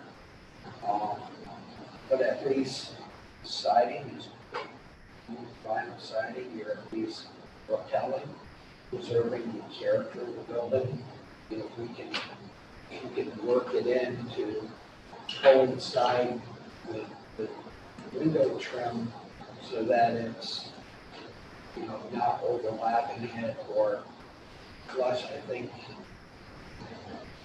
it'll be significantly more in compliance with the SHPO modification than they're describing. You put that into the point, so that's what they're doing. Yeah, I started writing down some of the, but it brings forth the question of if you want to vote on it tonight, then readdress anything else that may be altered in the future other than the siding. I'm here to decide. Thank you. Sorry, I can't hear. I can't hear. Two years behind the drums and guitars, I'm sorry, I can't hear. I would like, if you're in agreement that, yeah, siding is the right idea, I can certainly address the runoff and what you want it to be, yeah, that's a step in the right direction. And I get the siding. You know, Right now. I very much appreciate and the fact that you're committed to maintaining the architectural integrity of this project. Thank you. But But I think first one in 4 years to say. we all recognize the fact that given sincere and due care, with siding, with vinyl siding is not going to be the same. I mean, it's true by definition. Yeah. You can come close, but it's not going to be the same. And I'm just wondering if by addressing and ideally correcting, assuming that the condens or the moisture issue is a function of, you know, drainage as opposed to condensation, which could possibly be addressed by the venting. If that doesn't open up the possibility of selective siding replacement so that we really have maintained the architectural integrity of that building, that's a question more than a statement. And I'm back again every 5 to 7 years painting. Now, I'll pose one question for you, and it's a very big there are sites, I've toured Europe, and there are sites that are significant to the era of 1939 and 1945 that are under duress right now, and they have the same question. Do we repair those sites and ruin what was there, or do we build over them and build around it and make a museum, or do we leave them and let them deteriorate? You know the ones I'm talking about. So what do we do? I thoroughly understand that question. We're right here in our own backyard. But I'm willing to do whatever you want to preserve that building. I'll be dead in 100 years. This building will still be there. So here's where I'm at this, right? I mean, SHPO offers an advisory opinion, right? It's not regulatory. We have precedent on our board that we try as hard as we can, and we usually do, to comply with the SHPO advisory opinion. I can't think of a time when we have gone against the SHPO opinion in the past 10 years since I've been on. I can think of times where we have made decisions without SHPO opinions and then had our hands up. But we have seen applicants return to SHPO when they get an advisory opinion like this one, return to SHPO with a more detailed plan that says, here's how we're going to do this repair that will protect the architectural features. And SHPO has come around and says, in this case, we make an exception to our advisory opinion. We understand that this is the best way to protect the building moving forward. Otherwise, the building comes down at some point, which is the worst scenario, right? So I would advise that detailed plan that explains how the siding will be attached and seamed so that it doesn't overwhelm the trim, so that the dental work is maintained. And hopefully SHPO seeing that intent, which I admire and appreciate and thank you for also, that they would perhaps issue a different opinion. The other thing that I don't know is in the examples of other historic buildings with similar characteristics that have been vinyl sided in the neighborhood, right across the street, adjacent, they've lost their architectural characteristics. Yeah. What I don't know is that because the loss of those characteristics is a necessary part of vinyl siding and it's just not possible to maintain No, that's them. elective.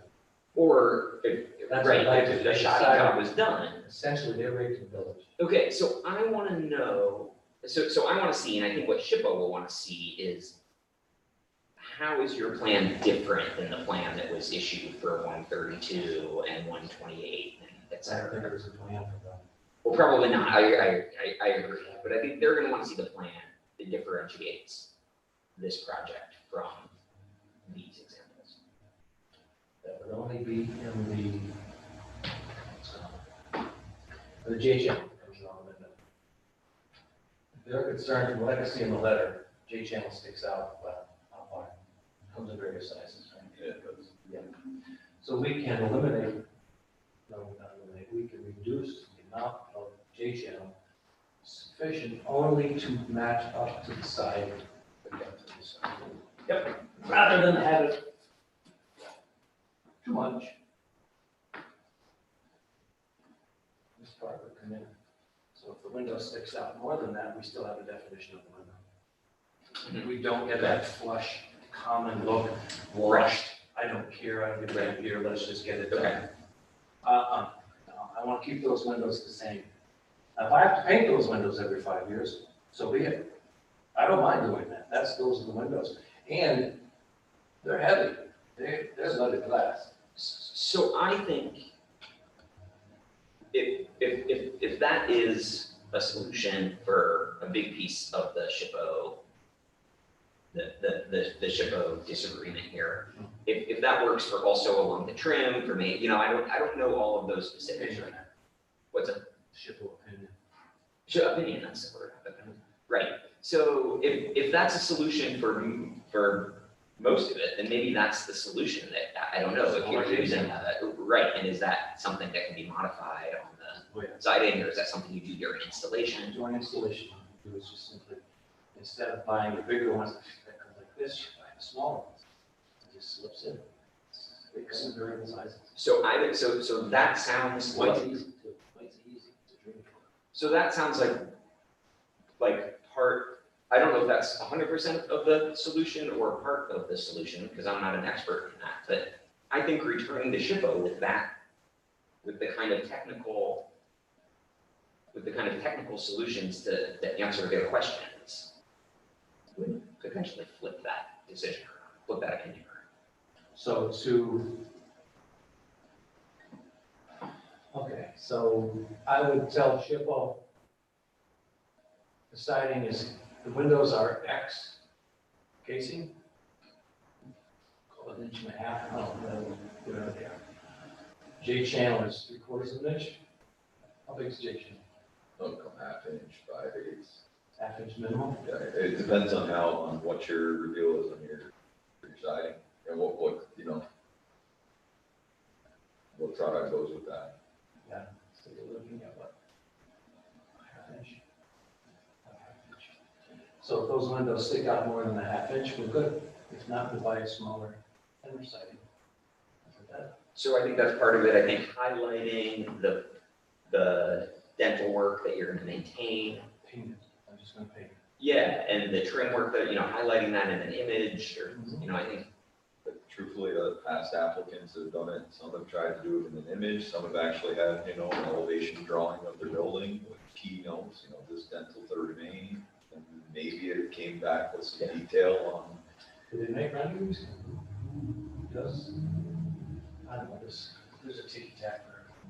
Yeah, any of the, once again, you can go to any design professional and get renderings and some. Actually, samples. I was gonna say, some, Yeah. they do kitchens, they do, Yeah, and some inside and do the rendering. Yep. Even put a photo rendering of the proposed, put it up against the building with the J channel. Oh, photo render.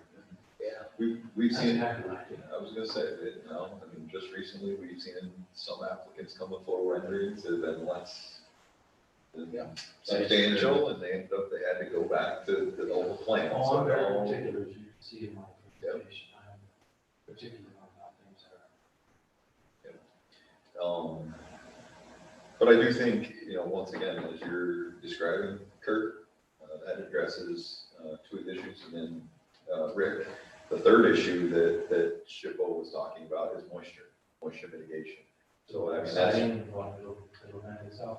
that's really, well, it could Or be, split out, insulation. could be some of that, could be addressing some of the roof issues, could be addressing some flashing in different areas on the building, but outlining At that. least it'll be done according to how it was built. um, Anything else the board wants to? Is that good with you, Jim? Or did you want a decision tonight? Whatever you guys want to do is fine with me. You know my intention. I'm not divisive and I don't tell a lie. So whatever you want to do, I don't tell half truths. If it were up to me, I would, actually, I'd make the motion to postpone for 1 month. In that 1 month time period, you make a presentation back to SHPO. Within that period? If it you gonna wanted take to to get get back back to to months, or Shalice deals with them directly, so. Usually we get a response, they say it can take up to 30 days, usually we get it about 2. We could just table the application. Yeah, And then the applicant has the time, whether they want to come back next month or whether they want to come back the following month, we can take it off the table as we've been advised before. that And that'll would give be me a good answer. I like the idea of the photos. That's it. Photos are good. It'll show the J channel on it physically. Send that to SHPO, you think? Or? Yeah, I think you could create the final situation in a Visual rendering. snippet, in a visual rendering. You're going to be repairing that one section of siding. I'd be interested, to see when you do take some of that off. And what do you end up with? Yeah. Hopefully not that, but yeah. Yeah. No, but how you'll be able to see how your final profile would sit, without the wood siding. What I could do is just go get a couple pieces of it, have it order a small, whatever is there, and just nail a few pieces up. What the hell, there's only holes in them. You can always get caught. Put it up and see what it looks like as a finished product. Let's say we do it in homes, and we do that area, that problem area. We come up and we come up maybe 4 feet by 4 feet, showing around the window and showing around the base with a J channel. Bam, there's your rendering, and there's your, we call it when you look on the side, elevation on the side. Side elevation. Like section view. Section, yeah. Would that be okay? Well, I don't know what SHPO will, Who knows? exactly, but I Well, think. we're not gonna give you guys, I mean, it's just, I've got to, you don't want to have please, I mean, SHPO is SHPO, you can supersede them, but I see you don't want to. So we'll go through I think Kurt's pointed it out. Pretty much we haven't at this point. yes, That when we've had Right. a letter, in the past, they don't live here. they don't. They don't live here, they don't know Right. us. They don't know anything about it. They don't know us anything, but I think we need our youth up here. I will say that of recent, when we have seen these letters and maybe they're not as favorable, we have seen applicants go back with some additional detail and work through it and come through with even some recommendations that were sort of beyond what we had Yes. expected. More. I'll say that. And we found some solutions that were actually better than the initial proposal. And more favorable to the applicant. I get that. Any, So. it's fine. I will say, when you do look in the standards, there is, Shalice can provide you copies of this, if there is opportunity, if you answer the correct questions here. Yeah. Vinyl or aluminum siding are appropriate, Mhm. potentially, Mhm. so. I read that. I read that part. Yeah. That's good, yes. Yes. Table, Make a motion to table. Yeah, and you'll give me bullets? yes. And with your permission, I'd like to go on site and just get a closer look. Second. Do we want to add anything in there about, having planning staff, let the building department know Thank you. that, Yeah, I thought we could do that in addition, but or however, Yeah. whether you wanted it in your current motion or. It just keeps showing violation notices like this. And, it shows 2 violations, and I've already addressed all 3 of them. That's why I'm here. I can I'm gonna definitely get send them them over a notice. I mean, we sent this for referral, so they're aware that it was on our agenda, but I can send a separate notice. I raised that issue to them today. I think since the applicant's representing that he's informed them, maybe it's something a little more official with Yeah. our motions. that was my initial thought. If you could add at our request, noting that the applicant is working with us to work through the SHPO question. As an active application. Yeah, And we are. endeavor to resolve. Yeah. So motion by Rick. Second. You're good with the update? Aye. Okay, any other discussion? If not, roll call. Gary Rosenbaum, Yes. Rick Jerry, Yes. Fred Carr, Yes. Rick Rubik. Yep. Jim Miller. Yes. Thank you. Thank you very much. This is the most positive planning board meeting I've ever been. Decision. And honestly, God, I had trepidation, huh? Rick will tell you. It's going well. Thank you. Anybody want to sign their house? Thank you. You need to send them out. Yes. Learned a lot tonight, I appreciate it. We're already behind. By the way, there's different sizes that you can get on vinyl, and you can get tinted on vinyl, and it depends on the thickness, so make sure you buy what you're getting. 0.56 is a very nice, 0.53 is a very nice thick siding. This is called double floor, or you can buy 8-inch. 8-inch is just one side of the panel flat, double floor is like this. You can buy a three-faced or T4, double floor or triple floor. The thickness is what there is. Yeah. So if they sell you one product and say, gee, you want this one for X number of dollars, which is probably higher, if I were you, I'd wait a year to do it. Right. Prices are coming down, Yeah. and the installation, you want your house wrapped as well. But make sure whoever puts it on, that's what they're doing, because the nails don't go in all the way, because it has to expand and contract with weather. If you don't, then end up with this. With kind of Let those, Yeah. so the record. Thank you, sir. You betcha. Thank Thank you, everybody. Thank you. Thank you. So, okay, we have a section for other business. And I had one item to point out, and learned this weekend about a potential public hearing on July 1st to discuss local law changes to parking. You know, I think that's something for, if you're interested, to do your own research and see what's being proposed. And I personally think it's a pretty big change to, potentially a big change to zoning ordinance. Maybe the public hearing will give a little more information on the intent and the whole proposal. The ultimate question is fully changing off-street parking requirements. Parcels of real property within the city of Plattsburgh shall not be required to establish a minimum number of off-street parking spaces.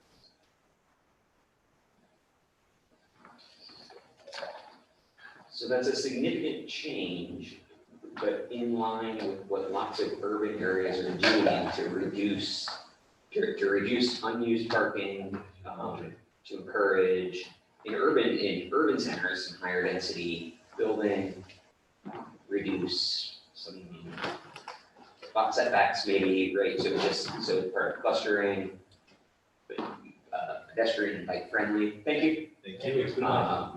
Thank you, Shirley. And addressing some of the issues that people have arisen on past projects in the city of Plattsburgh. This is a trend in urban areas. So I think the biggest discussion though, in my mind, is that this is being proposed as a local law. You know, it's not at the moment in the grander scheme of a comprehensive plan or a zoning update. So and once again, this may be a very good proposal for the future. Where is it coming from? But well, once again, this is coming out of Common Council Committee. So it's raised by, you know, Common Council, and they're gonna have a public hearing on it. I believe that in the public, I mean, it's a local law, but they hold a public hearing. Right after public hearing, it can be voted on. Any ideas on what might have? I don't, and that's why I was just pointing it out to the board here, is I really don't have the answers to the questions in terms of, I mean, in my mind, a pretty significant change for everything that this planning board or the zoning board has seen over my career. I mean, everything's been about parking. You know what I mean? In our zoning code, parking is often what people use to argue against projects that they don't like or promote those that they do. It's a sticking point. But what this does is it allows, if you're not in a plan unit development type context where parking is more flexible, what it does is allow you to say, you know, well, the bar that we have here and the dentist office that are right next to each other are operational at different times of the day. There's no reason that they need to each have their own independent parking, right? You can park in the dentist office at night to go to the bar, and you can park there during the day when the bar's closed, right? So it gives some flexibility. Get your teeth fixed and going to. Isn't that a scenario though that deals with parking that already exists? You know, the dentist's office and the bar? So if they were to be, my understanding is if they were being built now, that our zoning code would require them each to have their own independent parking. That's correct. And this is, and their revision would say, well, maybe that's not necessary if there's enough parking in the area, and the applicant can show that. But I think the biggest thing though is with the way that this, at least, and this may flush itself out in the public hearing, maybe there'll be different answers to some of the questions, but the way that it's worded for advertising public hearing, it's just deleting those sections out of the ordinance. Right. It's going from something to nothing. It is, So what does it say exactly? so, A local law amending chapter 360 zoning of the city code of the city of Plattsburgh by amending and restating section 360-26A off-street parking requirements in its entirety, as well as amending any other code references thereto. Be it enacted by the common council in the city of Plattsburgh as follows: the city code of the city of Plattsburgh, hereafter city code, at section 360-26A off-street parking requirements is amended and restated in its entirety to read as follows. 360-26A off-street parking requirements, parcels of rear property within the city of Plattsburgh shall not be required to establish a minimum number of off-street parking spaces. Which, Every zone, that's everywhere. That's, It goes from something to nothing. so, and maybe there is other intent to that, you know, Yeah. I think that elaborates, like you were saying, Kurt, to, what scares me is once you eliminate the requirement for off-street parking, everyone can remove the parking that they have. Are our streets sufficient enough that they can accommodate all the off-street parking from individual parcels? I mean, We have streets that, you know, are barely 24 feet in width. That's what scares me. Well, and you can convert so many more properties into student housing, High Right. increased density. because that's Well, one of the main things, You still have People people from family. is it the four non-blood related? You still have that as a factor, but if you, by eliminating the need for off-street parking, what's gonna happen in the winter when everybody's eliminated their on-site parking? And everybody's parked in the streets, on streets that aren't all consistent and cannot all accommodate on-street parking. Not every street in the city can accommodate it. Yeah, so that's an interesting question, right? I mean, the cars are gonna go somewhere. Where are they going to go? and what, with that said, what happens to neighborhoods currently where you are required to have a driveway, you are required to accommodate some level of parking? And whether or not you care, whether or not you think it's a good idea that your neighbor establishes their parcel this way, they can build a house with no driveway. I mean, whether that's good or not, and then they become parking. All you need is a handful in the neighborhood, and all of a sudden now, instead of a neighborhood established with driveways, you have some with driveways and you have a good portion out in the, parked in the street. Well, I'm not saying advocating one way or the other, but that is a change. I live on a pretty unique street, Adams Street, where the first half of the street, people do park on both sides year round. But a fire truck cannot get to the further end. It's a dead end street. And a fire truck cannot maneuver through parking on both sides of that street. And if that were the only parking, what would happen to the houses at the end? You would lose fire protection. Are we interpreting this correctly? And have you heard anything about that? Honestly, today was the first day I've heard about it, so I don't have any kind of city-sponsored response here to give to you guys. What I would say is, keep in mind that doing away with the minimum parking requirements does not necessarily mean that people will automatically get rid of their parking. In fact, specifically for businesses, I think that they would want to understand what their clientele is, and, you know, if they want their customers to visit them and they know that they travel by car, they're gonna retain parking. Presumption, but the law allows them to eliminate it completely. Yes. You can't be presumptive when you make regulation. Right. You have to be as But we can factual also, as we also possible. can't presume that they're gonna automatically get rid of it.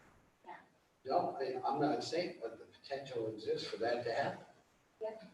Though we, Therefore, well, It could, in all likelihood, Yeah.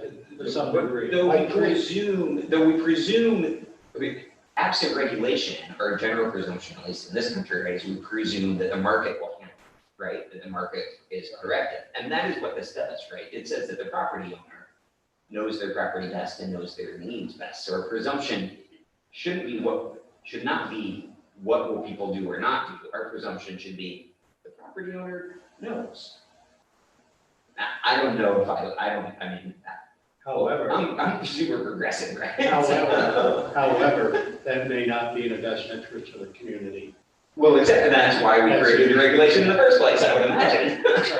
And quite frankly, right now, we have a checks and balances in that kind of system. If for some reason you feel that your property is unique and you don't need that parking, or we have a zoning board to go and allow you to vary from that. You know, it's not a use variance, which has a much higher character, it's an area variance. But we have that checks and balances to evaluate that as a community. Under this scenario, with this being proposed, that's gone. You know what I mean?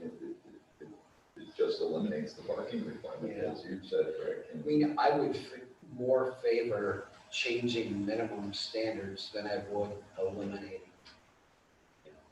That seems to make more sense, where you have to have some degree, but should you completely eliminate the need for it? Why would you do that, given that our average snowfall is 110 inches of snow in the winter?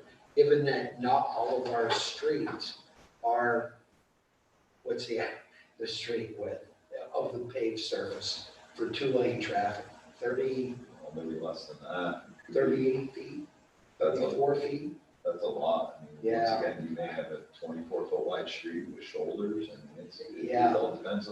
Think about how narrow it is along, going Green up, Street, where we talked about last week, where, or you're going up US Ave with curves on both sides of the Yeah. road. You know, you're almost controlling neighborhoods by you have parking or you have no parking on the road. yeah, So it's funny, when you Google eliminate minimum parking standards and get 9.1 million hits, everything from the American Planning Association to Strong Towns, so, right, and you can imagine, and these are all, I think, mostly documenting the trend and support for that. One of the things that they say this allows is, especially in areas that are working to increase affordable housing, is it allows you to increase the number of units and without reserving. And, you know, if it's affordable housing, then the requirement that there are 2 vehicles or 2 parking spaces or something is maybe not necessary. And so it encourages affordable housing and then documents all the others. I can send some of these around. I haven't read them. yeah, That probably goes along though with a much completer picture of having, you know, very pedestrian friendly streets and streetscapes and. Yes, so how would this Transportation. impact, so the city just published its biking plan. How would this impact that, right, which is promoting the shared roadways and bike lanes at some places and et cetera, right? But if you're moving vehicles onto the street because they're not gonna be in driveways anymore, then. it was, I was gonna say, we have areas of the city that don't have any sidewalks. You know, like I point this out regularly when I have a chance between, you know, right down the road from me on Prospect, probably one of the biggest pedestrian areas for kids between Park and Ruger, there's no sidewalks. Yeah. I mean, now we're gonna take that and say that, once again, I think that's pretty well established there. You're not gonna lose all of a sudden everybody's parking off-street parking, but if you're gonna add that much more parking potentially to the road with no pedestrian access. I mean, those are other little things that I think go along with the grander plan. Right. You know, to make something that I don't think is necessarily a bad idea, but. Right. yeah. But maybe more nuanced in certain zones or certain types of developments or whatever. I respect your progressive opinion. What I don't Yes. understand is that as a community, we don't have the opportunity to present our Right. opinions. And, you know, it's a community that we all share. Yeah. Not 7 people. Right. Right. We live here because they allowed us to. I don't think so. Sorry, I've been here since '56. So, once again, because I had seen this over the weekend, I thought it was important enough to present it to the board members. You know, it is a public hearing on, and to the public, It is a public hearing on July 1st, 2021 at 5 PM. Do you guys have a collective statement as a board that you want me to relay, or are you just encouraging? I don't have a collective statement at this point. I don't know if any I have other. an individual statement. I'd like the opportunity to read the local law and have a discussion at minimum amongst the board. At best, maybe anyone that's attending our board meeting have an opportunity to speak.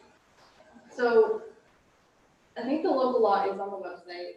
And the local law is just amending the zoning code, so it's really just taking out, 360-26A, replacing it with this statement, off-street parking requirements, parcels of real property within the city of Plattsburgh shall not be required to establish minimum number of off-street parking spaces. And then it removes all other references to current, requirements for minimum parking requirements. So that's the extent of the local law. If they So have, you're saying it's not significant? No, You're saying that? no, I'm saying, I like, mean, it's, that's the extent, it's just an amendment. no, what Right, Is that what you're No, saying? No, there's no written local law, except for, sounds like it's in the That works paragraph. right there. Yeah, Yes, that's what I meant, is the that, elimination of, if they have a public hearing on July 1st, what's the timeline, assuming they decide to go forward? depends what time they take that vote. Because if they take it at 6:30, they could be voting on it. It's happening. So in theory, it could happen July 1st. So- That's correct. And I do think that's part of the importance of understanding that this is being considered. And, with their council does have the ability to, if there wasn't anybody from the public to show up and nobody had comment, this could be our new zoning, Right. Because session the next council month. may interpret that as nobody showed up, no one is concerned, that's a green light. Potentially. Is it fair to request that nothing's enacted for some period of time beyond the public hearing until, the board's had an opportunity to review and They have, identify any potential concerns? doesn't sound like there's giving us the opportunity to even express our collective opinion, In the which is, in the past, for example, on the Harborside subdivision, right, that we no longer, that no longer came before the board, but they put it on our agenda so that we could issue an advisory opinion.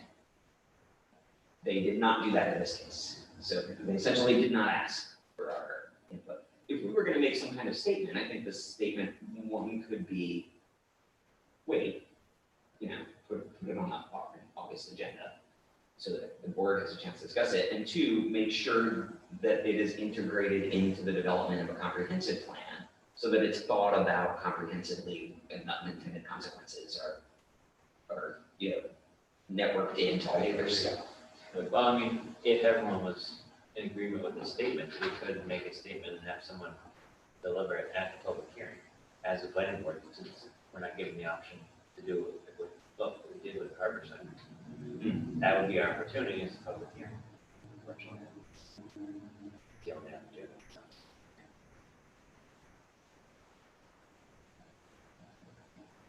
So, I would say the statement could be as simple as before the laws changed, that the planning board would like to review it and discuss it. Yeah. It could be as simple as that. and quite frankly, some of us will probably choose to attend the hearing, and we can ask questions then of the local law. Maybe there'll be some clarifications that are offered that can bring things more in line with, things are being, things have been thought out. Yeah. I can't attend a early town on Thursday morning, but, that seems to suit, right, we're unlikely to come to agreement on whether we think it's a good idea or a bad idea, and what nuance differences we might include, but we can come to agreement on like a chance to review it. And maybe that's the way, it's like it's an offer, right? The planning board would like the opportunity to discuss this, we haven't. We put it on our agenda for our July 20th meeting or whatever, whatever that meeting is. Yeah, okay, so would you consider postponing until then? Or at least, hold the public hearing, but, postpone any decision until after we can evaluate all the facts that come from the public hearing and Yes. further facts that come from, whether it's the mayor's office or. Yeah. Yeah. I would favor that. But do we want to put that in motion? I think Kurt said with what you added. I'll make a motion for what Rick just said. I'll back to you. Shalice, do you think you have that? Generally, It's on YouTube. There will be. Will, You'll send it to us for us to just look at it real quick before we send it out? I mean, does that sound good? Yes, but was there actually a motion and a second on that? so motion. I'll make a motion that we present a statement at the public hearing that we hope that the council would wait to enact a new law regarding minimum parking requirements until the planning board has a chance to review the law, which we will do at our July 26th. Okay, And that was seconded by Rick. second by Ray. And we'll And are you guys choosing a person that's gonna read that statement at the public hearing? Staff. Actually, to tell you the truth, I think that's just that's gonna be resolution form, that's something that can be presented to the mayor's office and entered into the.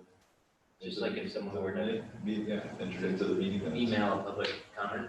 So we pass this as a resolution and say that the planning board resolved that this is our statement and the mayor would get a copy of it. Sure. And that'd be entered into the public record as part of the public hearing.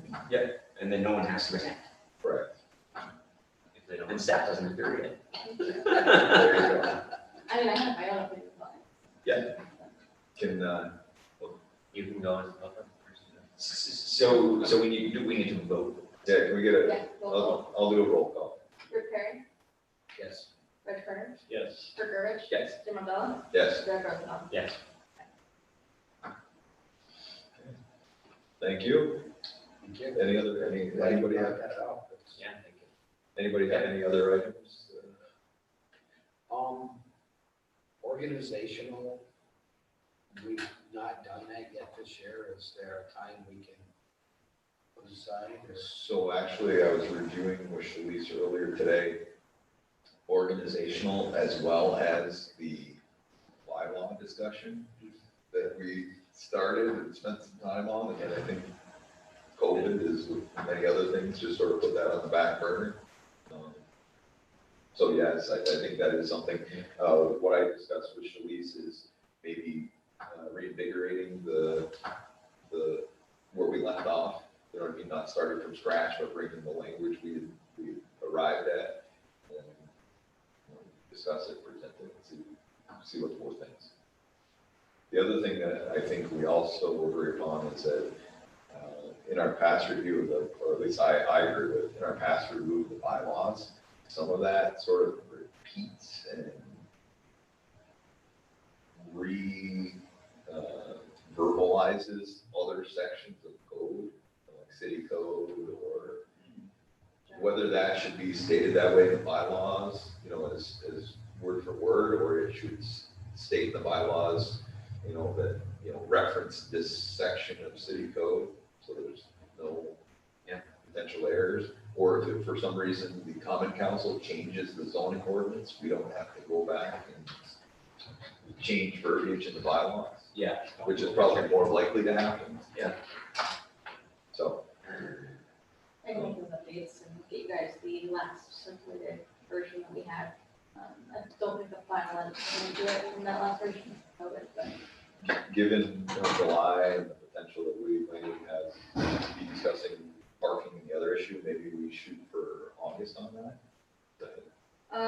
Yes, I mean, we have some staff changes happening up in community development right now, so, workload wise, it's a tough tell right now, but I can aim for August. Okay, I just want to be fair to you, Thank you. if you need longer, so be it. I mean, but that, is that a good starting point for now? I mean, I might be able to put it for July, because we already have the old version, I just have to update references, so. Okay. Between that, I don't know, who knows what kind of applications we'll get for July, you know what I mean, for the July meeting, so that could be. So far, we don't have any, depending on how the one tonight goes, I expect we may see that one back next month, I'm expecting a new one, car wash maybe next month. Okay. Dull subdivision as well. I think those are the three that I'm expecting to see return. Okay. Well, any other Or items? potentially one historic site review. Okay. If there's no other items, I guess I'll entertain a motion to adjourn. Motion to adjourn? Okay, motion by Rich. Second by, Rick said don't close out before it comes back. did he, oh, is that what he said? Real quick as he was leaving. Okay. Okay, So we'll hold that. I guess we'll wait for a minute. Okay. So I had a motion to adjourn by Reg, second by Derek. Can I have one other thing? Sure. Just because I'm curious about this,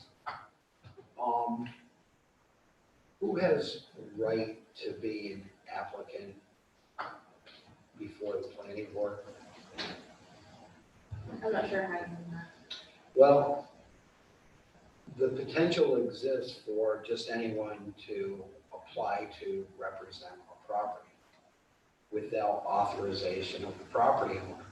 No, we have an Without affidavit that we You get. do, okay. So we don't necessarily get that, all we see is that there's an applicant's name, but you have an affidavit that. Right, we have an affidavit that Okay. says that it's not the owner. And I think that we have seen, I mean, we've definitely asked for that before if it has seemed like somebody doesn't.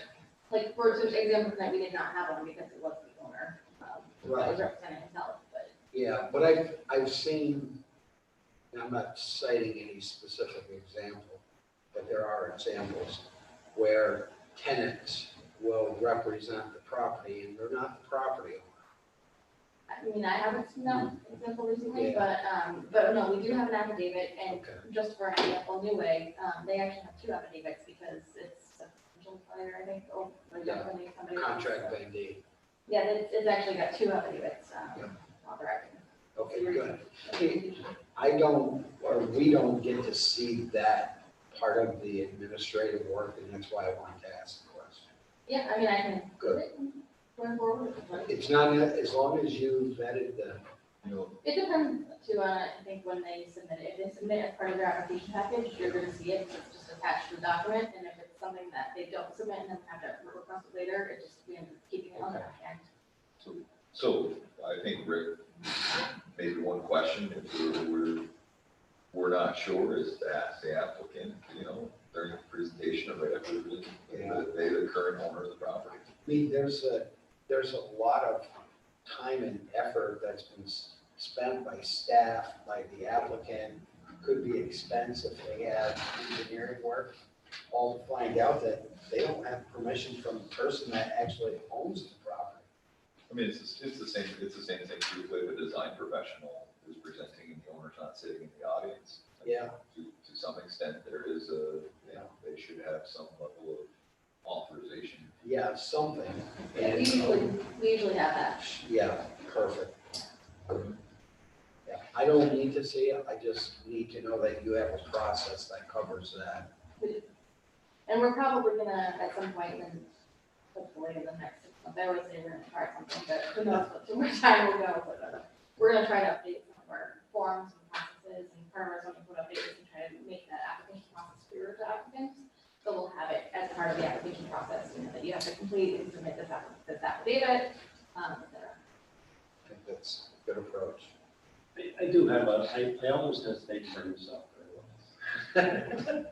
As it relates to historical properties, every time we get into one of these discussions, it's always interesting, to say the least. I'm just wondering, apart from KIPO, is there any guideline that we can turn to Because looking at, Brinkerhoff versus Court Street, Building A versus Building B, and oh, by the way, we've got another one over here, but it's not as historical as this one. It seems to me it becomes very subjective. And I think it always will be by definition. But I think it'd be helpful if we had some guideline that would enable us to at least be consistent, or have some rationale behind that consistency. This well documented. I don't know where that responsibility lies. We had a conversation, it was shortly after Molina was hired, I think, that we had a few of these come up in like quick succession, and we came up with some. So there was a 5-page questionnaire that was added to the application for historic site review, and that one was specifically, and it was actually right after Tahiti. Because I think Molina's first meeting was Tahiti's second or last meeting. Okay. So we added that 5-page questionnaire to the end of the historic site review application, and it was specifically indicated, it's specifically to indicate preservation attempts. And, what their attempts were to preserve the current material.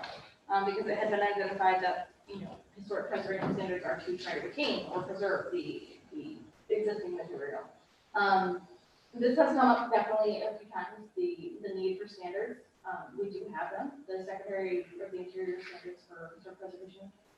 It's a very long document, it's like 330 pages to get through that whole thing, but if you read kind of the first just couple of chapters that discuss it and actually look at the guidelines, which I included in your packet this month,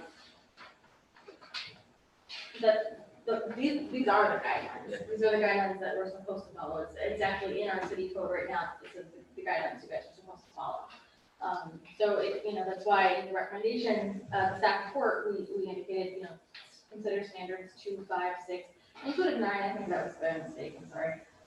But specifically for this project, 2, 5, and 6 made the most sense because the standards are you should try to keep the existing material. It doesn't mean you can never replace it. It doesn't mean that vinyl is never an option, but the standards are to try first to do that. There are other communities that have very detailed guidelines about when it's appropriate to use a different material, things like that. Some communities also incorporate cost, or I don't know if they cost, they call it economic viability, I'm not sure, but they do incorporate consideration of the cost into their review. There's actually legal guidance from federal level that I came across when I was researching this at one point, where they talk about economic feasibility and how economic feasibility isn't in relation to the cost. So for example, and I don't want this to influence your decision making, but for example, just because this is fresh, the cost difference is $40,000 to preserve in-kind replacement on this one. Economic feasibility is not that. It's not, it costs more to do this. Is it available within the economy? Is there wood in the economy for that to make a feasible replacement and a feasible in-kind replacement? It's not, is it feasible for them to afford $40,000 more? So the standards for preservation talk about economic feasibility, but not affordability. But this But there are particular, communities that do include it. So if that's something you guys want to develop and include, we can definitely consider it. We can look at it. I can pull examples from other communities. We can kind of like bylaws and other things. We can try to formulate something that we can recommend to council to adopt. Maybe you guys could adopt this as a bylaw. I'm not sure what I'd have to check with Dean and see what the process is for that. If you guys want to adopt a standard of review for it, I have one in particular that I really like from another community that I can try to adapt to us. Up to you guys. I don't know. Well, the one thing I will say is that when I first came on to the board, one of the first things I was handed was that book from the Secretary of the Interior, the addition to the zoning ordinance. I was given that. I've referenced it a few times in the past, but it is, pretty consistent with the packet information that Shalice handed to us. I wouldn't call it a black and white manual. Give you different criteria, just like in the case of the application of today, just criteria that vinyl and aluminum may be possible. You know what I mean? Yeah. You gotta really go through the process. That's why I kind of questioned, you know, at the beginning. You know, I with, just looked at, you know, the section that somebody pointed out tonight, and, you know, the criteria, the 3 points that were made in the paragraph. And I didn't find the argument compelling, quite honestly, as it relates to the need to put vinyl siding on that property. Not to say that that's correct, but I just didn't find it compelling, given that we're trying to maintain ideally a very important property within our city and the historical district. And I understand the fact he doesn't want to have to paint it for 7 years. But back to your point, that's not the criteria. well, I mean, I think in my time on the board, we've tried to establish a little more consistency between the different districts, trying to, you know, for instance, on our the Oval District, we've been pretty consistent about going to SHPO. You know, we have a programmatic agreement, trying to utilize that consistency of that they were using when I first started here. They didn't do that. It's number one. In our, you know, other historic districts, we've sort of continually gotten a little bit better. You know, once again, when I first came here, they didn't necessarily request a lot of opinion from anybody. They just sort of looked at this and decided in their minds whether or not they thought it was reasonable or not.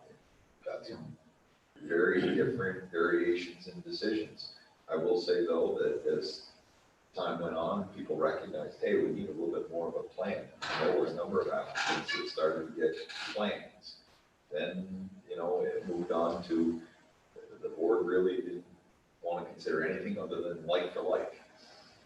Got a lot of decisions that way. You know, people were going to do exactly that. You know, as of recently, this board seems to have decided that SHPO is even maybe an appropriate avenue for our other districts outside of the Oval process. So there have been a few that have been true. You know, I think it's a complex issue. If you look at this particular property, I drove by today, you guys are probably more familiar with it than I am. But it's essentially college housing. There's a 4x8 sheet of plywood tacked to the side of this property in our historical district saying college housing apartments available. That sign has been on for years. Now, I don't know if that's acceptable or not, and it's not the only sign, but if that's our historical district, I think there's an opportunity to take our game. Well, but you. That's where I would probably recommend that we You put can- updates, you know, you go in back terms to of when the- we put updates, I would probably recommend that we include some signage guidelines for the historic district. You go back to the 70s when these huge mansions were all converted to student housing. If you want to talk about the real issue, that's when it began. To even allow these to be converted to student housing. But now that's what we're left with. So in my mind, the whole time I'm thinking, who cares? This is student housing. You know? Yeah. Part of me thinks that, because it's like it's student housing. It's lost the fact that it was a historical building. Students live in it. Been cut up into 4 apartments. I mean, yes, he's done a good job retaining some of the interior, but when you look at it really from, you kind of back out and look, it's just college housing. So what the hell are we all arguing about? That's, I'm being anecdotal and just giving, you know, devil's advocate. But the portion of me thinks that, it's like, these were sins of our fathers, or whatever you want to call them, you know, however long ago. Whether that was the correct thing to do or not, whatever, that's what we have now. So the center city is mostly student housing. They've corrected or fixed the zoning law so that that can't be done now in a lot of ways. But again, that's kind of where we're at. And I've always, coming onto the board, I've always had the opinion that if someone's willing to invest money in their property to make it better, why are we stopping that? And I understand keeping things historic, but I definitely am on the other end, I think, of the spectrum as far as opposite of it's got to be like for like, it's got to be 100%, you got to make it exactly what it was. I'm on the other end saying they want to invest money instead of just painting every 7 years. They want to invest money in within reason, make it look decent.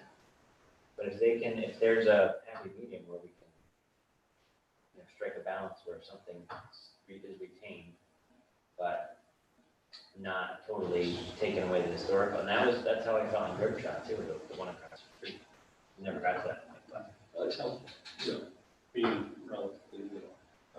I will say, and I'll add to that a little bit, since my time on the board, I've seen enough historical applications and different variations. And, when I came into chair, I tried to help maintain a consistency as best we can. I think the boards have done a good job, and the different members of the board collectively done a good job. However, I will say, in my mind, since I came on this board, our historic districts and the applications to the board have always been a question to me. I have not ever gotten a solid answer on how these districts were established. I've never come across a consistent opinion from people outside the district or people in the districts on what they expect. Any application right now, I will say, I will clarify that, on Hamilton Street, there used to be a strong advocacy for maintaining architectural character, and there used to be an architect down there that I believe strongly advocated for that. But outside of that, once again, every application that's in front of us, very few come through and just say, oh yes, I live in a historic district. The applicant in front of us today made probably one of the most compelling arguments that they really want to save what they have. Yes. Most others, I just want to put my windows in. My windows are leaking. I have water coming through them. I have mold on my, I can't afford otherwise. It's funny, I've been around to see a lot of evolution in not only the historic districts, by the way, when I first started working for the city, they weren't certified districts. They were just established by the city. That's not certification of a historic district. They actually have to be certified by the state. So we got through all that, but you may or may not know this, the section of Court Street from Oak to North Catherine, that started off as a commercial district. Then it went to business because it was less imposing on the residential character. Then it went to R2, then it went to R1, now it's at RH in title only. The H is historic, residential historic, but because it was in need of a title when they changed the district. So you wonder why Al Missoula's travel agency was on Court Street. Well, guess what? Or Brown's funeral home, because that was a business district. Well, to that point, follow-up, do we differentiate between what essentially tonight is a commercial property, it's a multifamily property, it's a cash generator, and an individual residence when we're talking about these things? I sort of question, at least under our current ordinance, the way it's written, whether you can do that or not. Whether you can even, just because a single family, an individual lives in this historic house with a Chris form that was completed, they're a single family, just because multi-family lives right next door to them and makes similar structure. I don't know that you can consider them any differently, at least the way our ordinance is written today. We would get, but, go ahead, no, I was gonna say, but you get the property owner who's crying poverty and feel bad for him. And then you get the person who's making money on the property. And it definitely plays into people's decisions, I think. whether you can actually do that or not, but yeah, so there's. If you're gonna include in your decision making anything relating to affordability or cost of repairs, then at that point, you do have to set some sort of guideline on how you're watching what one person can afford versus another person. And the quote sheets are easily manipulatable. Like we learned tonight that the quote sheet for what, that there was a large expense missing from the vinyl siding quote that was included in the, I don't remember what it was, right, but was included in the wood, in the wood quote, right, so it's. Yeah, so it's very easy to manipulate. So removal of the wood siding. Oh, yeah, and also it did not include the lift. That Just for they dump probably need. Right, so, you know, so that it's easy to give me the full quote for the wood, but just, you know, give me the basic numbers for it. But I was just gonna add two things. One is that, we might get some relief on this question if the city is able to move to what's called form-based coding. And so form-based codes are codes, they're planning codes that look at the style and structure of buildings rather than at things, rather than, I'm trying to think of what the alternative is. It's what we do now. I'm trying to think how to describe it. So the planning code, it might include some architectural characteristics in it that would take away the subjectivity from us of saying, is that a cool characteristic or not? The other thing that I was gonna add, which is maybe unrelated, I don't know how much related, is that in my 10 years on the board, you know, we do trainings every now and then. We're supposed to do 4 hours a year. One of the most valuable ones that I have done is when we had Steve Engelhardt from Adirondack Architectural Heritage come. When he did, it was maybe 45 minutes. And he went through the different architectural types that you see in the historic types that you see in the Adirondacks and what makes them significant and how you can talk about preserving them or when he would say preserve them and when it seems like they're not as important in that. He was really good. Maybe we want to bring him back as and we all get our training. I don't know. No, when you guys sent me to Steve Engelhardt for East Oval Estates because of the window replacement, he would accept nothing other than the material that exists in that window. And I don't think that's practical. And to Derek's point, this was a $750,000 job to replace the windows. Yes. And he said no, you know, so it kind of just Yeah, killed yeah, the entire project.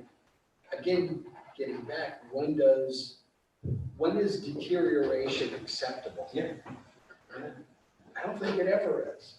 So we have to work within the bounds of, you know, what does the community want from historic properties? And what did we just approve for City Hall? Yeah. You think, I mean, that wasn't perfect, that wasn't like 100% like for like, but again, we looked at the costs. And that was one major thing that we compared. And that, I mean, to me, that was the thing that differentiated between vinyl and wood, right? I mean, or was it? It was glass and wood. It was glass and wood, but there was some other, to go to the extent of what they actually are. That was a huge difference. I was gonna say, so I think that the board, at least in the recent months, has seen at least 2 applications now where cost was a definite component. I mean, it you know, one over on the old Here in the oval. in the old one. I mean, there was a little bit here was also quality. You know, they actually, the city took the time to construct a replica. Yeah. Took the time and cost. So there's a couple things, but cost was a factor. And over on the old one, I mean, that was almost purely cost.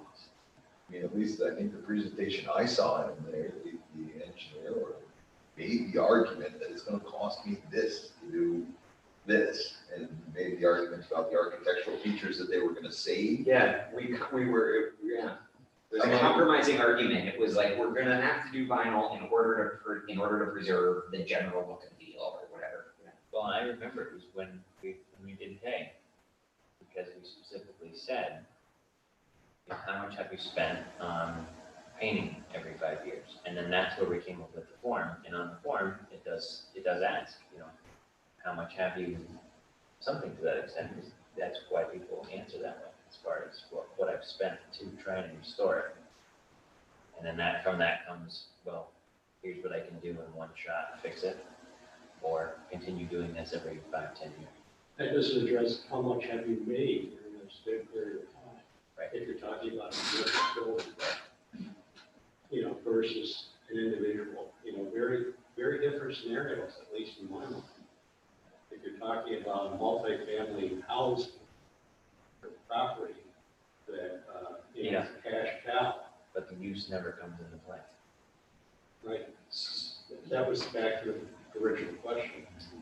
So a better description of form-based coding. Form-based coding doesn't care what the use is. Form-based coding says you can run a restaurant out of your house, you can weld a welding, you can run a welding machine shop out of your garage.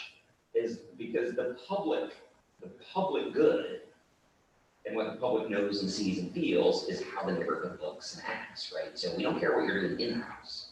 It's about how the property fits into the neighborhood around it. So it doesn't matter if it's divided up into student housing. The public good are the architectural features, and those should be maintained for the public to see. I mean, who typically has the authority in form-based coding? So, for instance, I can't think of anybody in the North Country that has like a true form-based coding, you know, currently, but who in other communities that have that style of code is given the review authority? Does everything start to go into a Planning plan? and the planning board. So I don't know that there's a change. I don't know the answer to that question. That's what Yeah. well, I've heard that, you know, I do see that as some level of future of ours. I've heard more and more planners looking into that, starting to present it in comprehensive plans. You know, the interesting question would be, you know, if you have design standards, everything down to a single family home, if there's design standards for different, it actually almost creates more of a review by the planning board or planning staff, or even more so of a review than what we have today. We've had a difficult time in this community to get design standards for signs in the downtown district. You know, building signs, you know, the signs that jut out and shingles, I think some refer to them as. They could never come to consensus and nobody wanted to insult anyone's. I think the biggest thing with form-based coding is so long as it gives a flexibility. You know what I mean, that's what you're trading off for. Is you're trading from a very rigid code that says you shall do this, you shall not do that, to hopefully what is a flexible code that achieves a standard, but it's got some flexibility in it. Yeah, and, absolutely, and I think it's more flexible. That's what I'm saying. But And still with limits? Yeah. I'm not a pro issues, but the actual intersection is with the zoning code, because what form-based coding does is it allows you to relax your zoning and say, you know, we're not governing by land use, we're governing by the form, how we want our neighborhoods to look and be. Right, so run a restaurant out of your house or a coffee shop or whatever, right, or your mechanic garage. We don't have to regulate based on commercial, residential boundary lines. Which could result in what, Rick, you indicated in the past of the way like those areas were developed, or, you know, down on the south side, you know, there were specific neighborhoods that had a lot of the services that today are more difficult to establish in those areas. Right, and they're what create the full service neighborhood, that you can walk down the street and get your groceries and walk down the other way and get your car fixed. Maybe mechanic garage is a bad example, because there are other things that do need to be regulated, like noise and hazardous materials, stuff like that, so. Environmental. Yeah, so those, so car mechanic may be a bad example, but, Without having to do it on a parking lot, they could do do it in the street. That's right. That's right. So anyway, but yes, it relaxes the zoning code. I don't know that there's a big difference in the role of planning board. We agree with you. Good dialogue. Definitely. So I guess, there's no other items. We did have a motion by Reg and a second by, Derek to adjourn. And we can continue discussion next month. Good stuff. Okay? Yeah. Everybody. Everybody in favor? Aye. Chaos. Bye. Thank you, everyone. Thank you. Nice job, Shalice. Thanks. Yeah, Nice nice work. Well done. So fun statistic, guys, in the city of Plattsburgh, 40% of people, or 40% of households don't have a vehicle and 25% have only one. So when you're thinking about parking minimums, Yeah. only 40% of households actually have one. 40% have 20% have six